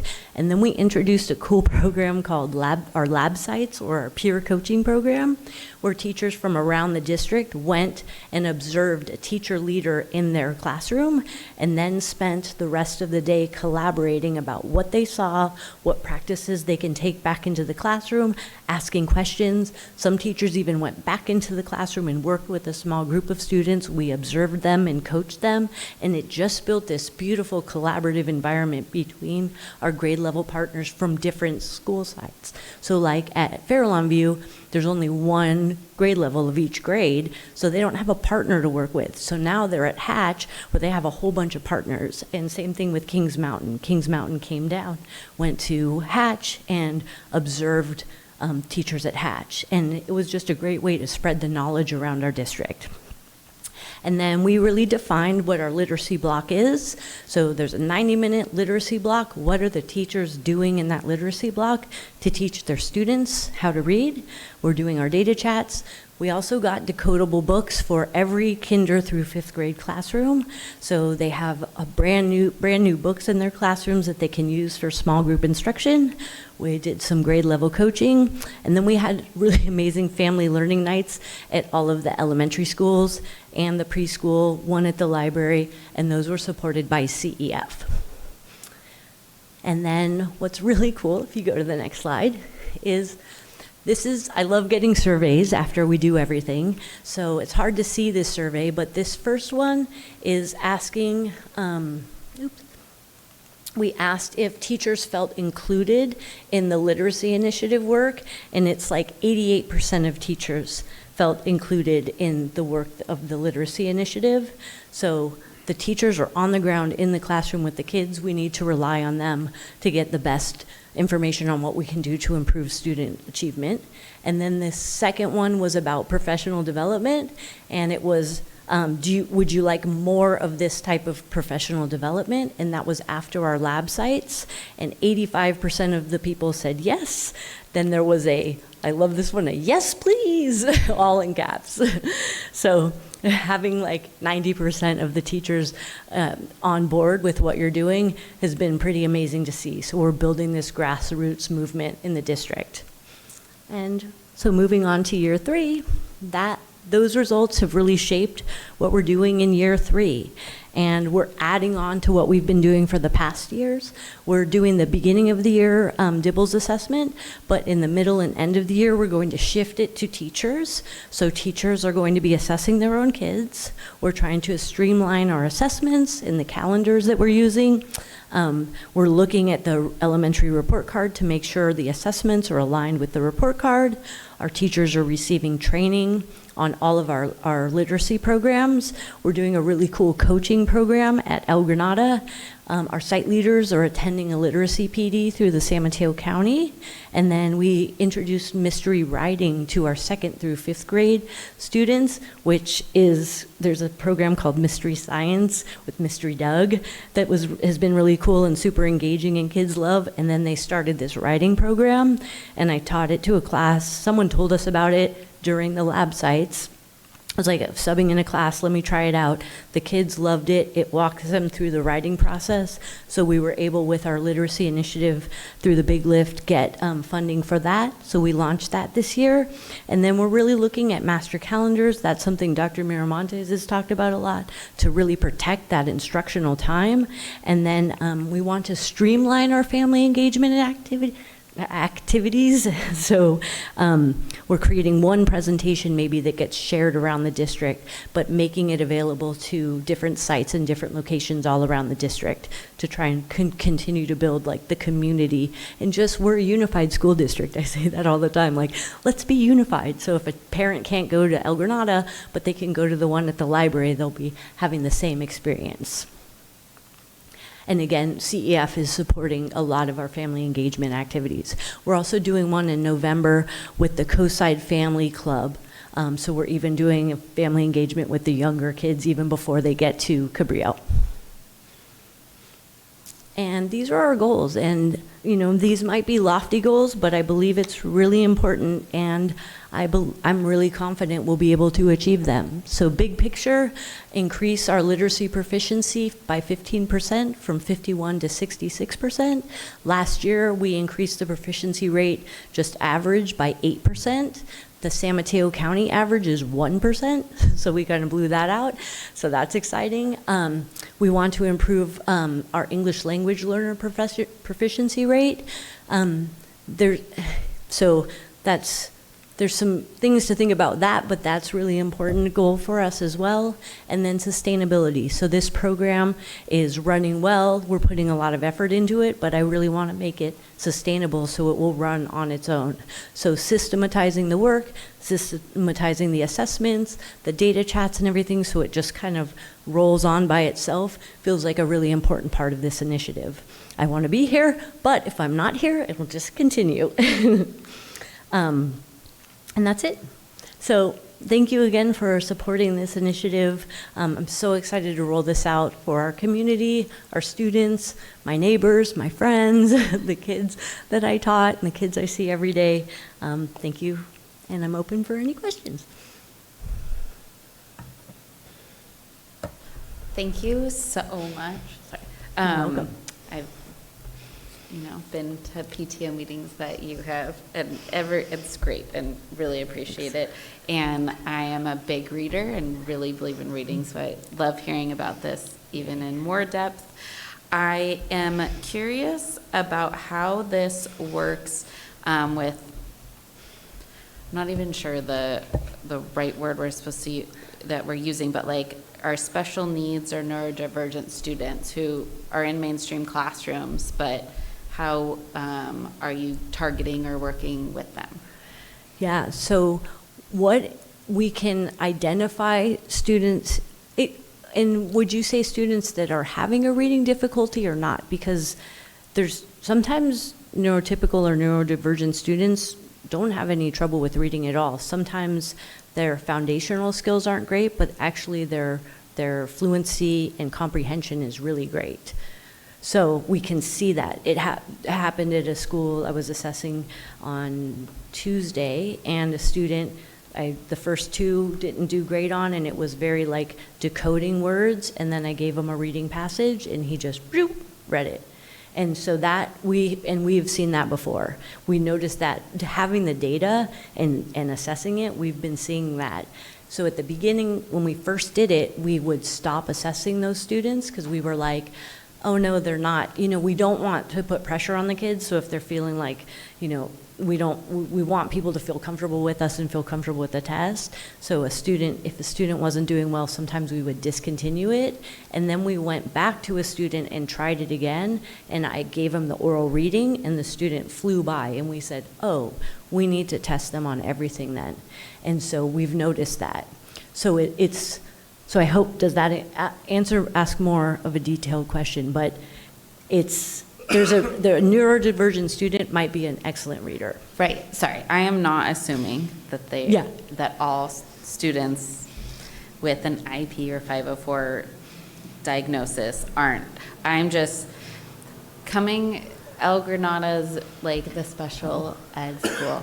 So just, I know our parents, this is like, okay, are our kids being tracked? Are they being helped? Is there focus? Because sometimes you will hear, well, that, I'm not saying within this district. Yeah. I just hearing from SPED parents like, okay, well, we know that they won't, so we're not counting or focusing. We're only going to focus on who we can like work with and grow. So I'm just making sure that SPED is included in yeah. literacy and how that, okay. Yes, we assess all kids.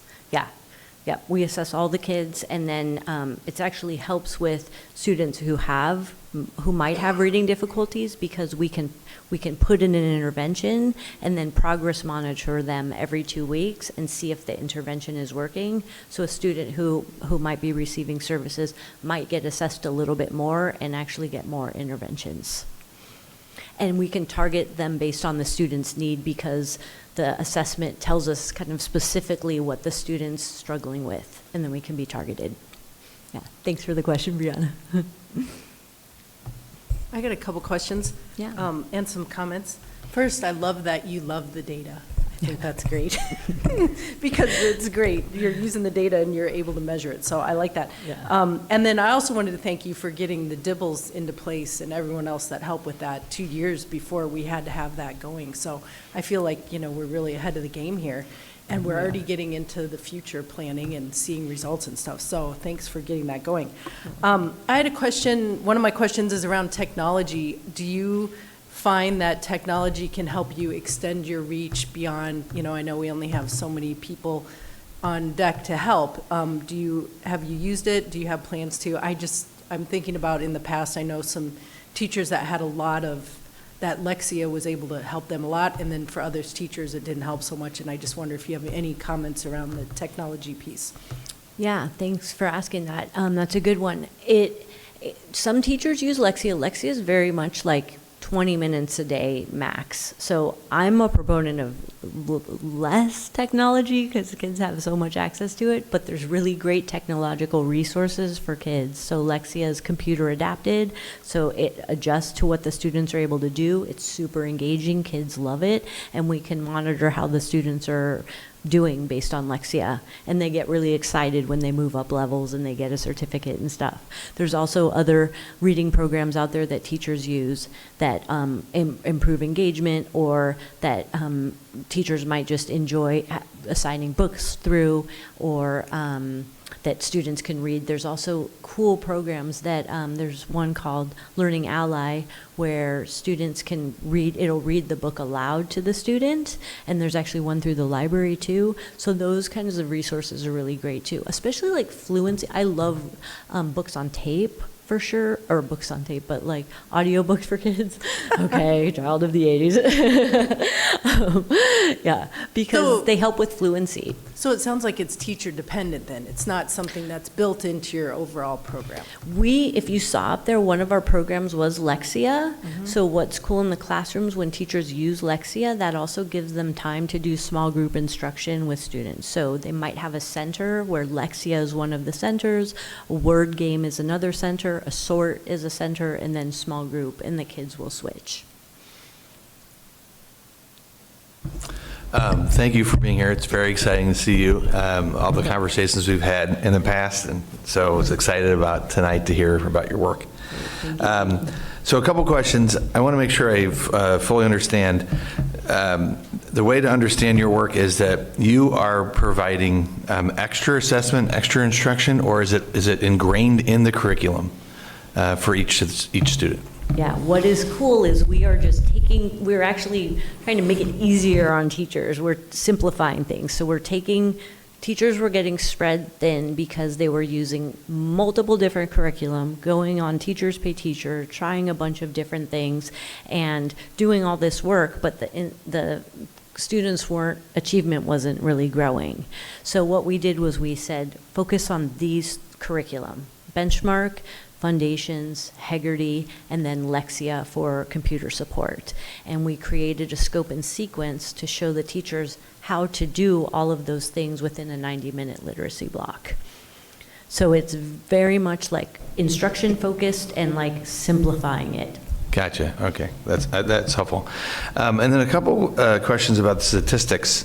The beginning, middle, and end of year. There's some clear trends. It's just kind of interesting. There doesn't seem to be a lot of growth from beginning to middle, and a lot of the growth then is from middle to end. Why is that? Is that typical that you'd see that in any school, or?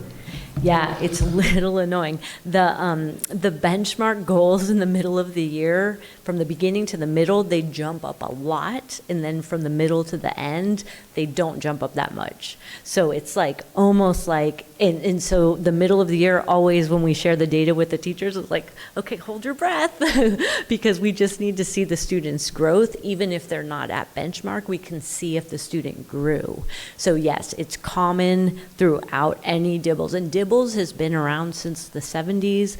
We're on the 8th edition. It was created by the University of Oregon, which is a huge teaching college. So it's research-based. It's a very detailed program. So yeah, I don't know exactly why that is, but the benchmarks goals jump up a bunch between the beginning and middle.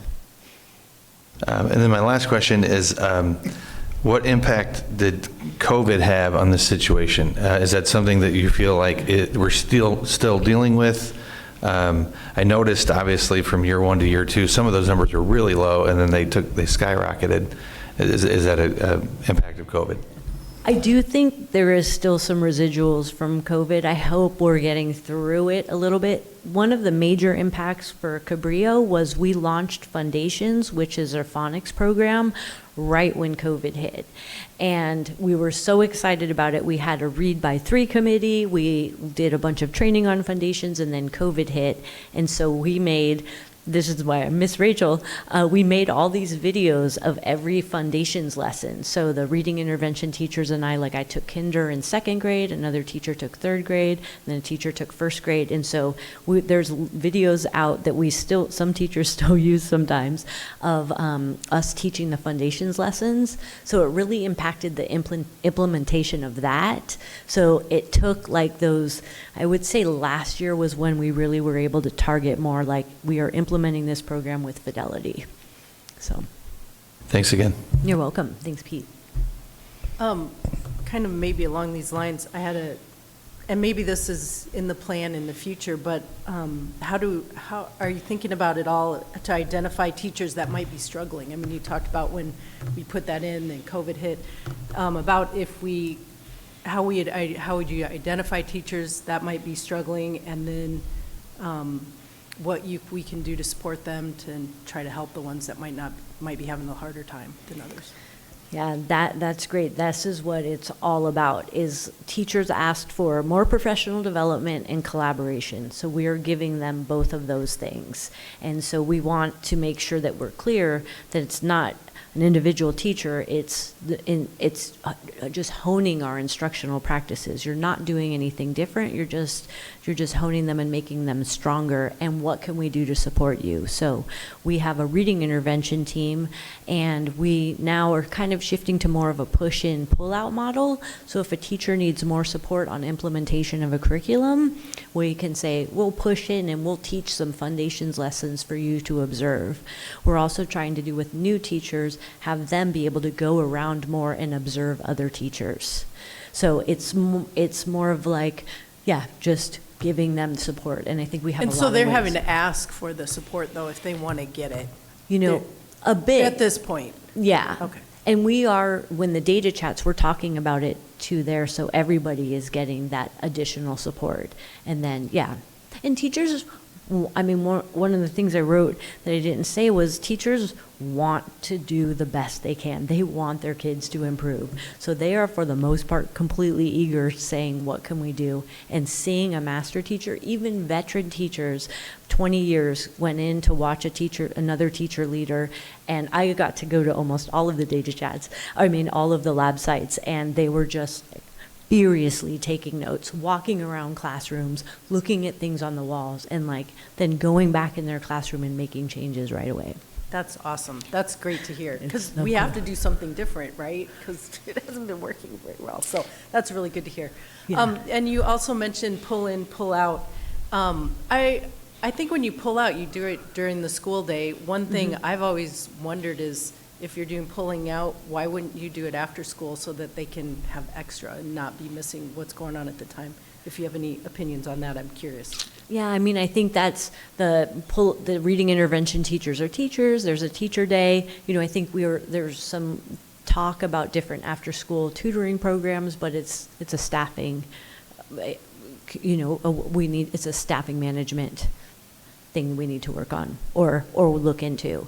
And then during the day, what's kind of cool is we really make sure that the students are not missing their core instruction when we pull them out. So tier 2 instruction is they receive tier 1 instruction and then they receive tier 2 instruction on top of that. So they're getting extra instruction. So they're not getting pulled out during their ELA time or their math time. We really try and prevent that.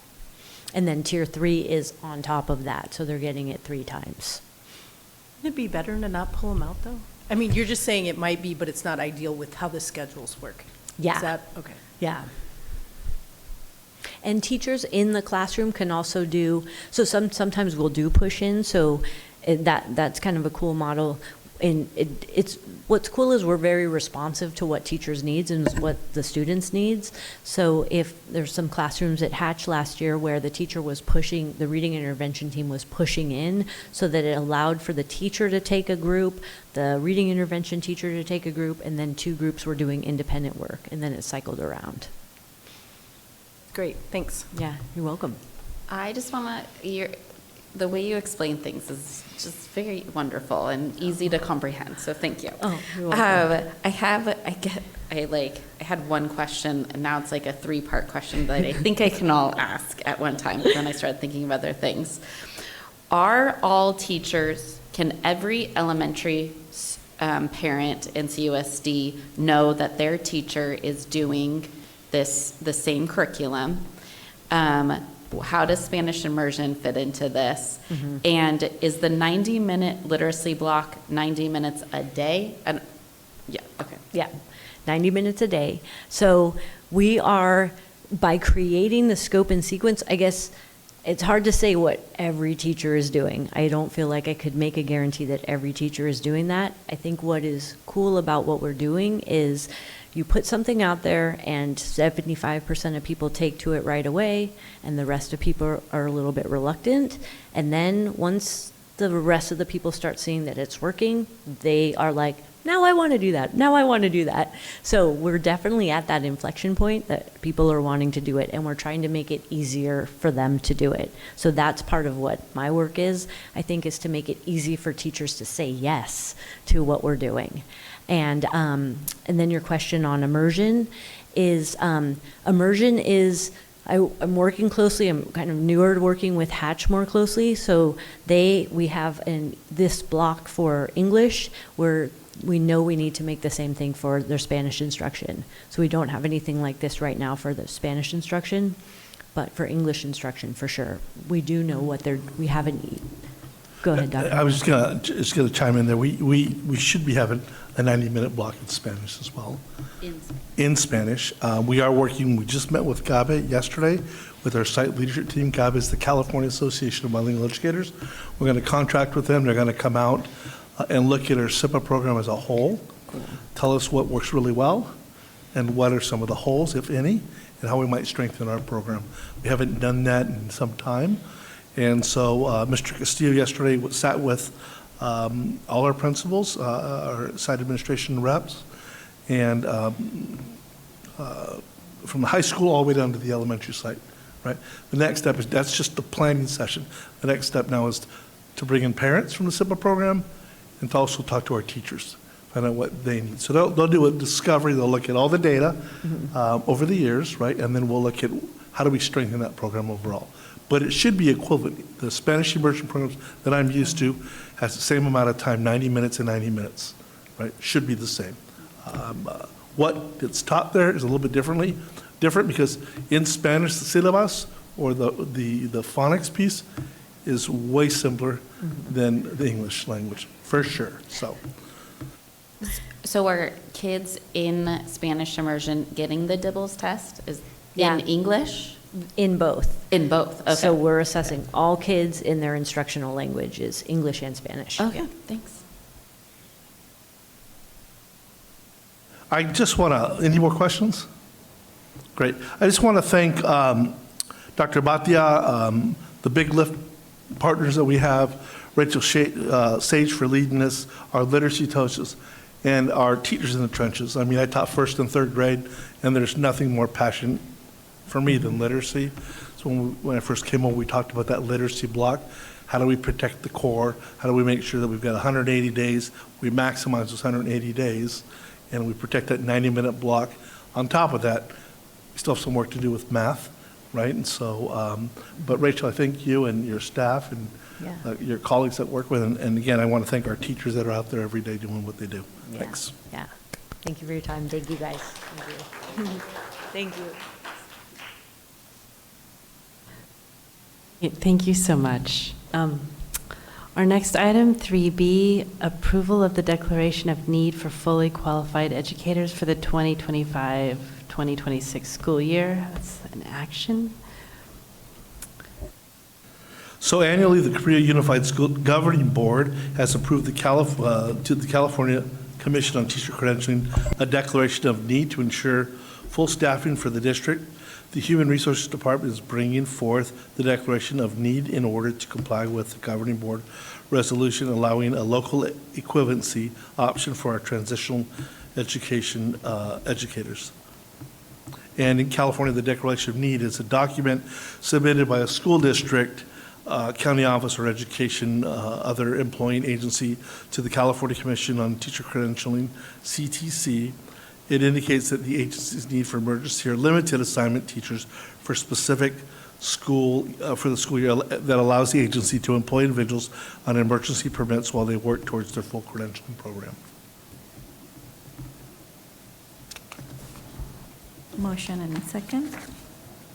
All motion. Second. Sorry. Thank you, Carmen. Thank you, Pete. All in favor? Oh, any questions? Yeah, I just want some clarity. So essentially what this is in those situations where we can't find the fully credentialed teachers that we need, this gives us the flexibility to hire people to fill those roles on a temporary basis? Correct. Got it. Thank you. And is it for this school year? Correct. So if we need to do it again, we have to do it again next school. So this covers for this? Annually. Okay, annually. Thank you. Okay, no more questions? Okay. All in favor, please say aye. Aye. Aye. Those opposed, please say no. Passes 4+1. All right, that takes us to item 3C, adoption of Resolution 24-2025, authorizing standards for local certification of transitional kindergarten teachers. So as I mentioned earlier, this is the second part to this. Among the documents for your approval, you will find a resolution to allow Cabrillo Unified to set our district local educational agency early childhood education ECE experience equivalencies for up to 24 units of ECE credit. Districts across the state are approving LEA ECE equivalency to ensure adequate staffing for transitional kindergarten programs are in place. And we're working with the county to help teachers get those credentials. If they move from a different grade level into transitional kindergarten, they'll have that opportunity to go meet the requirements. It's like another credential for transitional kindergarten. We also need a motion and a second for this. I'll make a motion to approve. Second. Thank you, Mary Beth. Thank you, Brianna. Questions or comments? So this seems similar to what we just approved, but it's just for TK. Got it. Thank you. Ready to vote? Okay, so this is a resolution and requires roll call. Carmen? Aye. Lisette is absent today. Pete? Aye. Brianna? Aye. Mary Beth? Aye. Maverick, Aye. and Martin is out. It passes 4+1.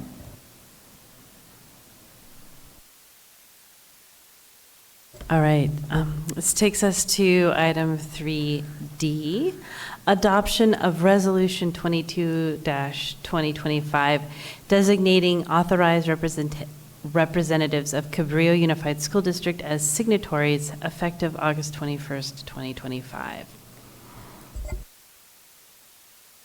This resolution allows the district, is asking for the board's approval to allow the district and identify who those signatures are. We do this annually. It would be myself, our CBO, Jennifer Marsh, and now that Dr. Bhatia has left, I'm asking the board to also include Mr. Israel Castillo. Saying we need a motion in this. I'll move to approve. Thank you, Maribeth. Second. Thank you, Pete. Questions? All right, this is also a resolution. Carmen? Aye. Lisette is absent. Pete? Aye. Brianna? Aye. Mary Beth? Aye. Maverick? Aye. And Martin is passes 4+1. This takes us to item 3E, adoption of Resolution 23-2025, approving the participation in bids, contracts of other public corporations and agencies, piggyback contracts for the 2025-2026 fiscal year. We're asking the board for approval, which authorizes the district to participate in a piggybackable contract, that's a funny word, right?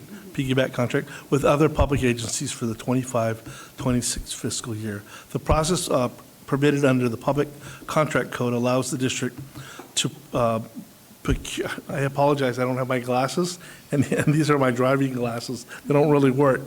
Procure equipment, materials, and services at competitive prices without conducting its own bid process, so that other districts that have done the work for us, we just want to piggyback on those lowest bids. Utilizing the piggyback contracts can also reduce costs and administrative effort while ensuring the district maintains the option to conduct independent bids when necessary. Saying we need a motion and a second. I'll motion. Second. Thank you, Carmen. Thank you, Pete. Questions? Are there limitations to this in terms of, this isn't carte blanche that we wouldn't get bids? Can you walk us through kind of what are the limitations of this? It says materials, supplies, and equipment, automobiles, tractors, buses. That's a pretty broad. It is pretty broad. Again, being a small district, you would have to go out and do all the research, put it out there, get 3 bids. Sometimes larger districts have that authority, that buying power, so to say, going to Costco and purchasing what you need to have. So definitely the board will definitely know what we're doing prior to, but we want to make sure that we could utilize this option as a procurement piece so that we can look for the cheapest, best possible way to make sure that we're in compliance with procurement laws. And I guess this is a follow-up question. It doesn't preclude us from getting bids if we felt we needed to do that. Great. We can Okay. do the same thing, yes. Awesome. Thank you. So does this process, then we're able to look at multiple districts to see, like, which one we liked the best of those? Typically, there'll be 3 or 4, there'll be multiple, yes, but sometimes there's districts that are out there. Jennifer will have a list of what's out there right now, and so we'll tap onto those.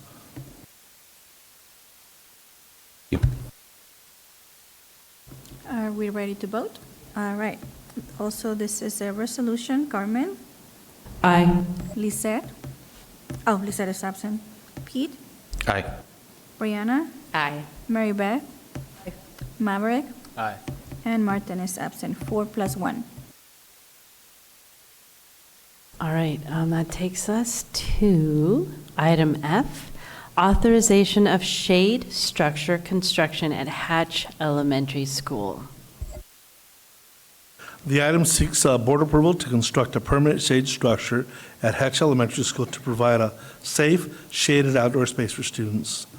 The project funded through bond funds includes design services by QKA and installation by USA Shade with required DSA approval. We need a motion and a second, please. So moved. I'll second. Questions, comments? I'm all for a shade structure because my kids go to Hatch and they need one, but I feel like I don't know much about this. Where is it going? It's going I think that we've worked with Mr. Clinton, but Drew, can you come up and explain a specific location? So if you go into the back end of the play area where all the tables and benches are currently, it's going to go in that spot. That would be behind the multi-use room? Yeah. Is that right? Okay, great. I don't have children at Hatch, but I am thrilled for this. And it was a PTO discussion to fund, and I am so grateful that we're taking it on at the district level. And then it's a permanent one? Is it similar to the one at Fairlawn View?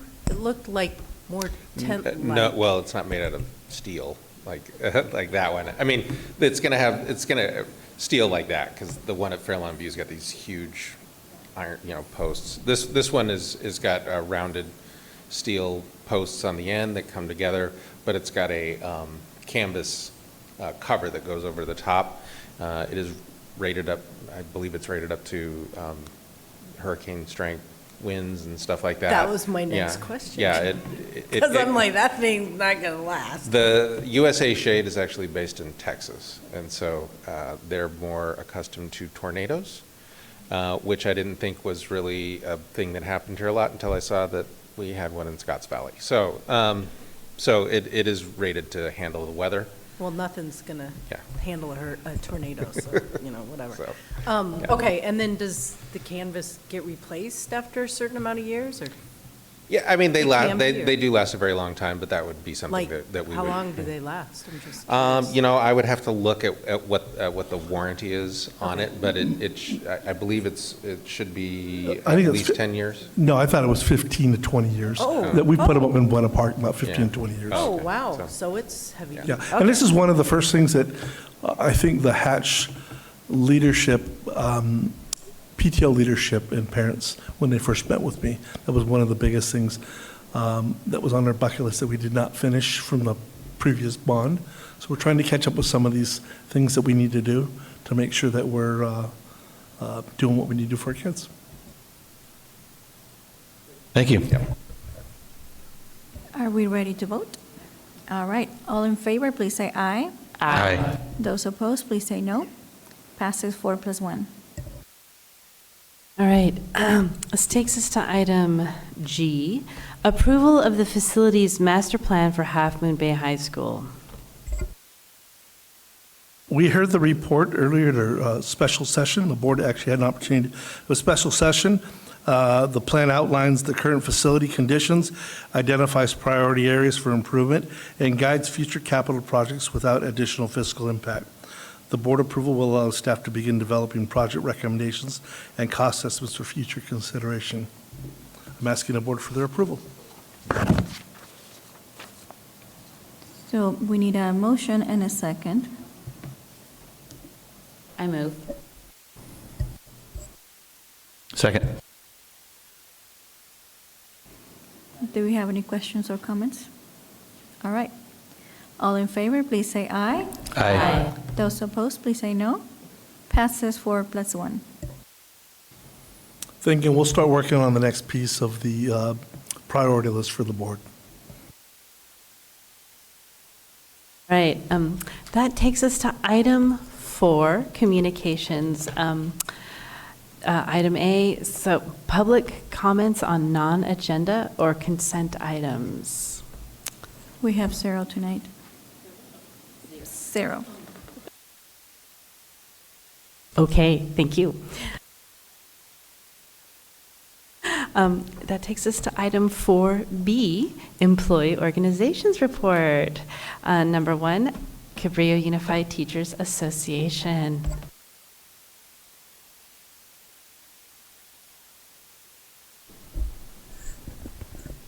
All right, folks, we're welcome to another school year. We're back at work. We're very excited to be back at work.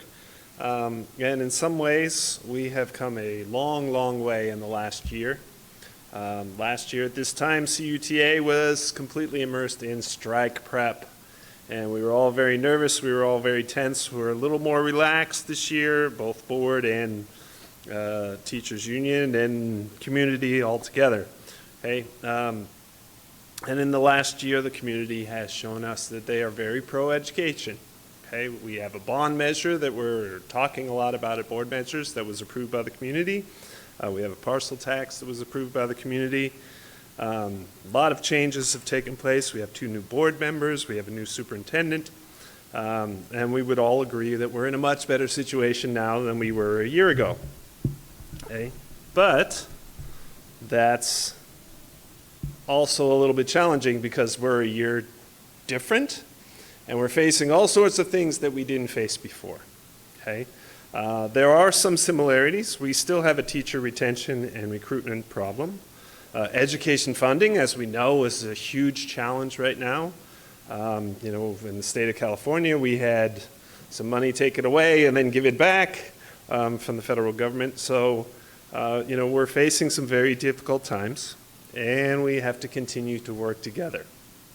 Hey, teachers, district leadership, school board, we need to keep communicating, and we need to keep on the same page so we can tackle these challenges and others that might pop up in the near future.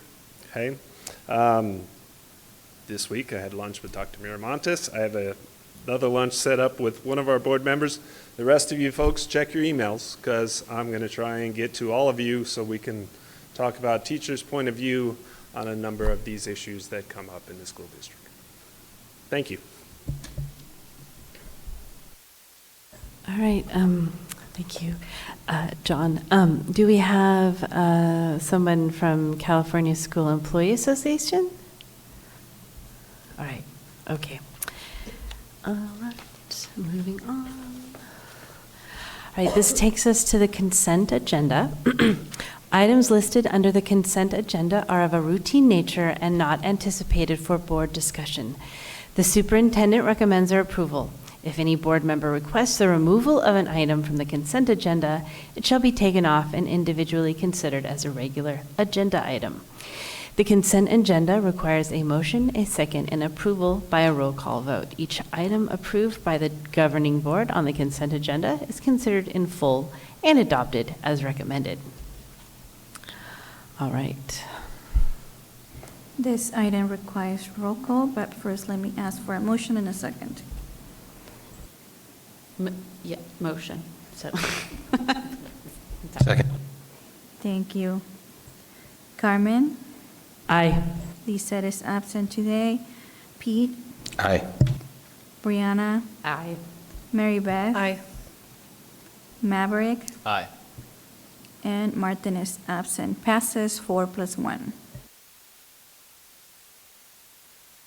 All right, thank you. That takes us to item 6, governing board reports. Who would like to start? I'll go. I started off this, well, I'm a parent of a 5th grader and 7th grader at El Granada and Cunha, and so I was doing these things as a parent, but, you know, I'm also a school board member, so I have the things. I was at Cunha orientation, which was very exciting. All the 6th graders were around and happy, and I loved seeing all of that. And again, I'm attending these things as a parent, but you know, teachers pass you or parents and they know you're on the board, then things come up. And so schedules weren't online on Wednesday like we had hoped they would be. And I immediately called Dr. Miramontes and we were working that out.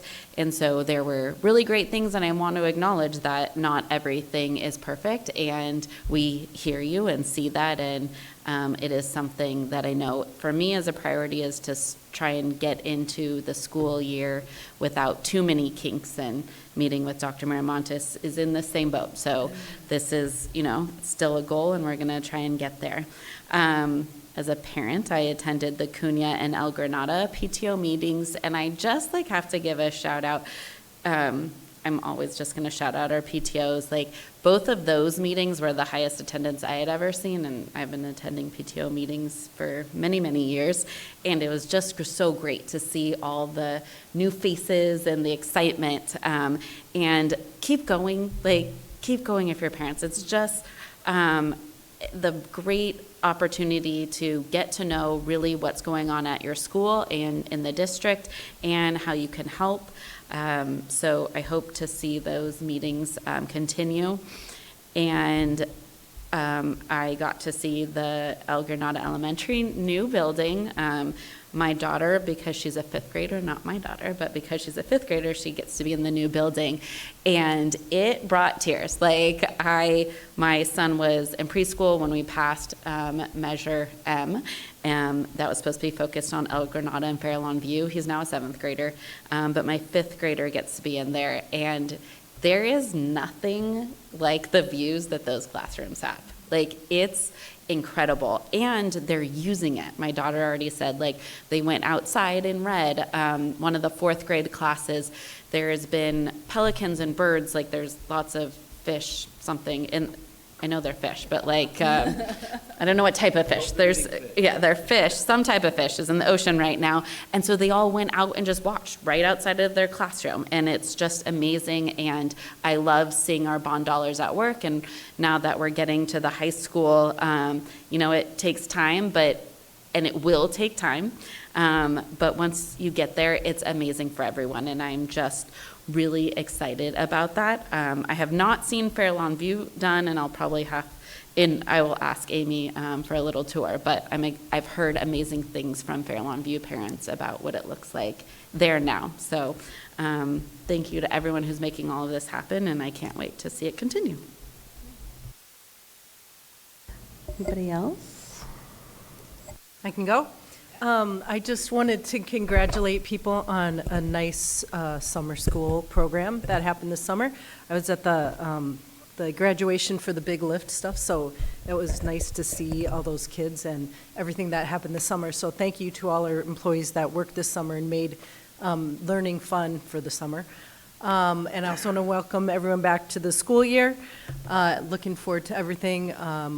Dr. Miramontes was really trying to make it go smoothly, trying to get extra hands at all the school districts, the school sites, so I hope that was helpful to people. So I know he's working hard, and he worked hard all summer, so I wanted to also thank him for that, and he fielded approximately 1 million questions from me. So poor guy, it never ends for him, even in the summer. So I also wanted to talk a little bit about the coming year for our school board stuff.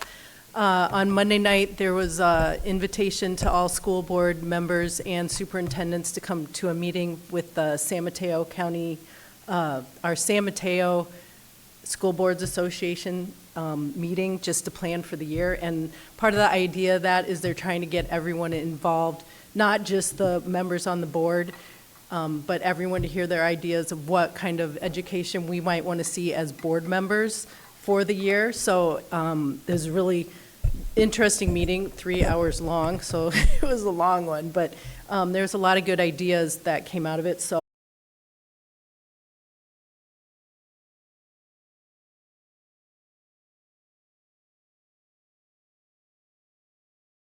city, some other areas. So anyway, I will be coming to you this year saying, hey, do you want to go to this talk? So look out for them. They'll all come to your email. But it looks like we're going to have some really interesting topics, and then every year they do some other things like a legislative day, which is really interesting. They have some of our Congress people come and get to ask questions and hear stuff specific for education, and the Kent Awards at the end of the year. So some of that's standard, and then the other stuff throughout the year are going to be what board members want and need more help with, or more education on, or also using some of the talent that we had in the room. One of the board members is a police officer, and some board members had some problems with safety issues after board meetings, and so just whatever we need help with. It could be one of the things we were talking about was CTE programs and how to strengthen them. And so anyway, we'll boil it down. So that's my role, and part of my role is I want to try to get more people involved in these meetings this year. So I'll be reaching out for those, and then I'm also... Wait, real quick before you move on. So those emails are coming from you, or? No, they're coming from, the president is Chelsea Bonini. Okay. And she's been sending them out. So she's the president of the San Mateo County School Board Association. What I'll do is when I receive them, I'll make sure Rosie gets them, we put them on the Monday memo calendar. That's another reminder. Oh, that's a good idea. That's a great idea. That's a great idea. So then that's separate from my job as the state delegate. So I also am helping do the policy at the state level, but that's a different job. So that's the delegate job. And that, like, my next meeting for that is before CSBA in December. So I go 2 days early, and then I have 2 days of meeting for that. So that's a different thing, just so we're not confused. So anyway, I just want to update you guys on that. That's all I have. I have a couple things tonight. I want to first take some time to thank all the people who have been working on the pool. Liesl and Kirk in particular, they've dedicated tons of time over the years, and I'm excited for them because it looks like this is going to happen. And then I guess I just want to say publicly that I really do hope the county decides to invest its support into this project. So I've contacted Ray's office. I know lots of other people have. I know that Dr. Miramontes is trying to get a meeting with him. And so we need to keep that pressure on, gentle pressure, because I've heard from many sources that it's a priority for him. So hopefully he moves on that, and that would be great because it's critical to the whole project. The beginning of the year has been great. My kids go to Hatch, so I can speak to that. The welcome back night at Hatch was successful. We had great participation, better than we've had in the other 2 years that I was there for that night. So that was exciting to see. And Jeff did a great job. So hats off to all the people at Hatch that made that go. And then I just want to give sort of a thank you and appreciation to all the teachers and the administrators of the district. As John pointed out, we were in a rough place a year ago at this time, and we've come a long way. We're rebuilding trust with the community, and that's an ongoing process. And I think the board and all the district employees get a lot of credit for that. It was a lot of dedicated people. I don't know how many people saw in the New York Times this week, there was a disturbing story about faith in public education is at rock bottom, and people are leaving public education in record numbers. And there's a number of different reasons for that, and some of those are not challenges that the state of California faces, but it's a concern. And so it's always on my mind, how can we strengthen our trust with the community? Because that's the coin of the realm. If we lose that, then we lose quite a bit. So to that end, and this is something that Dr. Miramontes and I have talked about, is the importance of getting this comprehensive org chart established, getting it published on our website, and then in addition to that, redoing the website, which I know Dr. Miramontes is working on. Many comments from Hatch parents saying if it weren't for the Hatch PTO, they weren't 100% certain what they were supposed to do. And it shouldn't really be that way. That the PTO is a great resource, but it should be the district, that anyone can go to the district website and look quickly and see this is the first day of school, this is who I contact, this is what I'm supposed to do. And right now we're not at that place. So website these days goes a long way to conveying trust and transparency. So hopefully we can prioritize that in the coming months. Thank you. All right. It's been a crazy month in our house. I have 3 kids, and we got one at Farallon View, and one at Cunha, and one at the high school. So I feel like I'm going in many different directions. I had a moment of panic. I was like, did I miss Farallon View's back to school night yet? I don't think so. I was next week. So anyway, that's how it's going. And yeah, I wanted, my son participated in the summer program, and he loved that. And just want to say a big shout out for all the work that goes to getting the schools started in the fall. And that concludes my comments. So looks like we're moving to a closed session. Oh, sorry. He gets to talk. I am so sorry. I don't have to talk if you don't want me to. Please talk. No, I want a little shout out to our CSEA members that prepared our campuses, cleaned our campuses, got everything ready. Both Fairlawn View and El Granada. You know, I was on that campus in the morning and then the afternoon, and Jaime, our manager for maintenance operations and transportation, Rios, was just doing a great job of making sure we were meeting the needs. And we have a small staff, so it's not like we have tons of extra bodies, but he was shifting people left and right. So I want to give our CSE people kudos there. I want to thank our teachers and our site administrators for welcoming back students and families. I've heard, we're going to hit speed bumps along the way, but I've heard nothing but positive things about the opening of school, with the exception of the online registration, right, or schedules. So, and we're gonna work on that. There are some exciting things. Pete, you had mentioned the fact that we're looking at the website.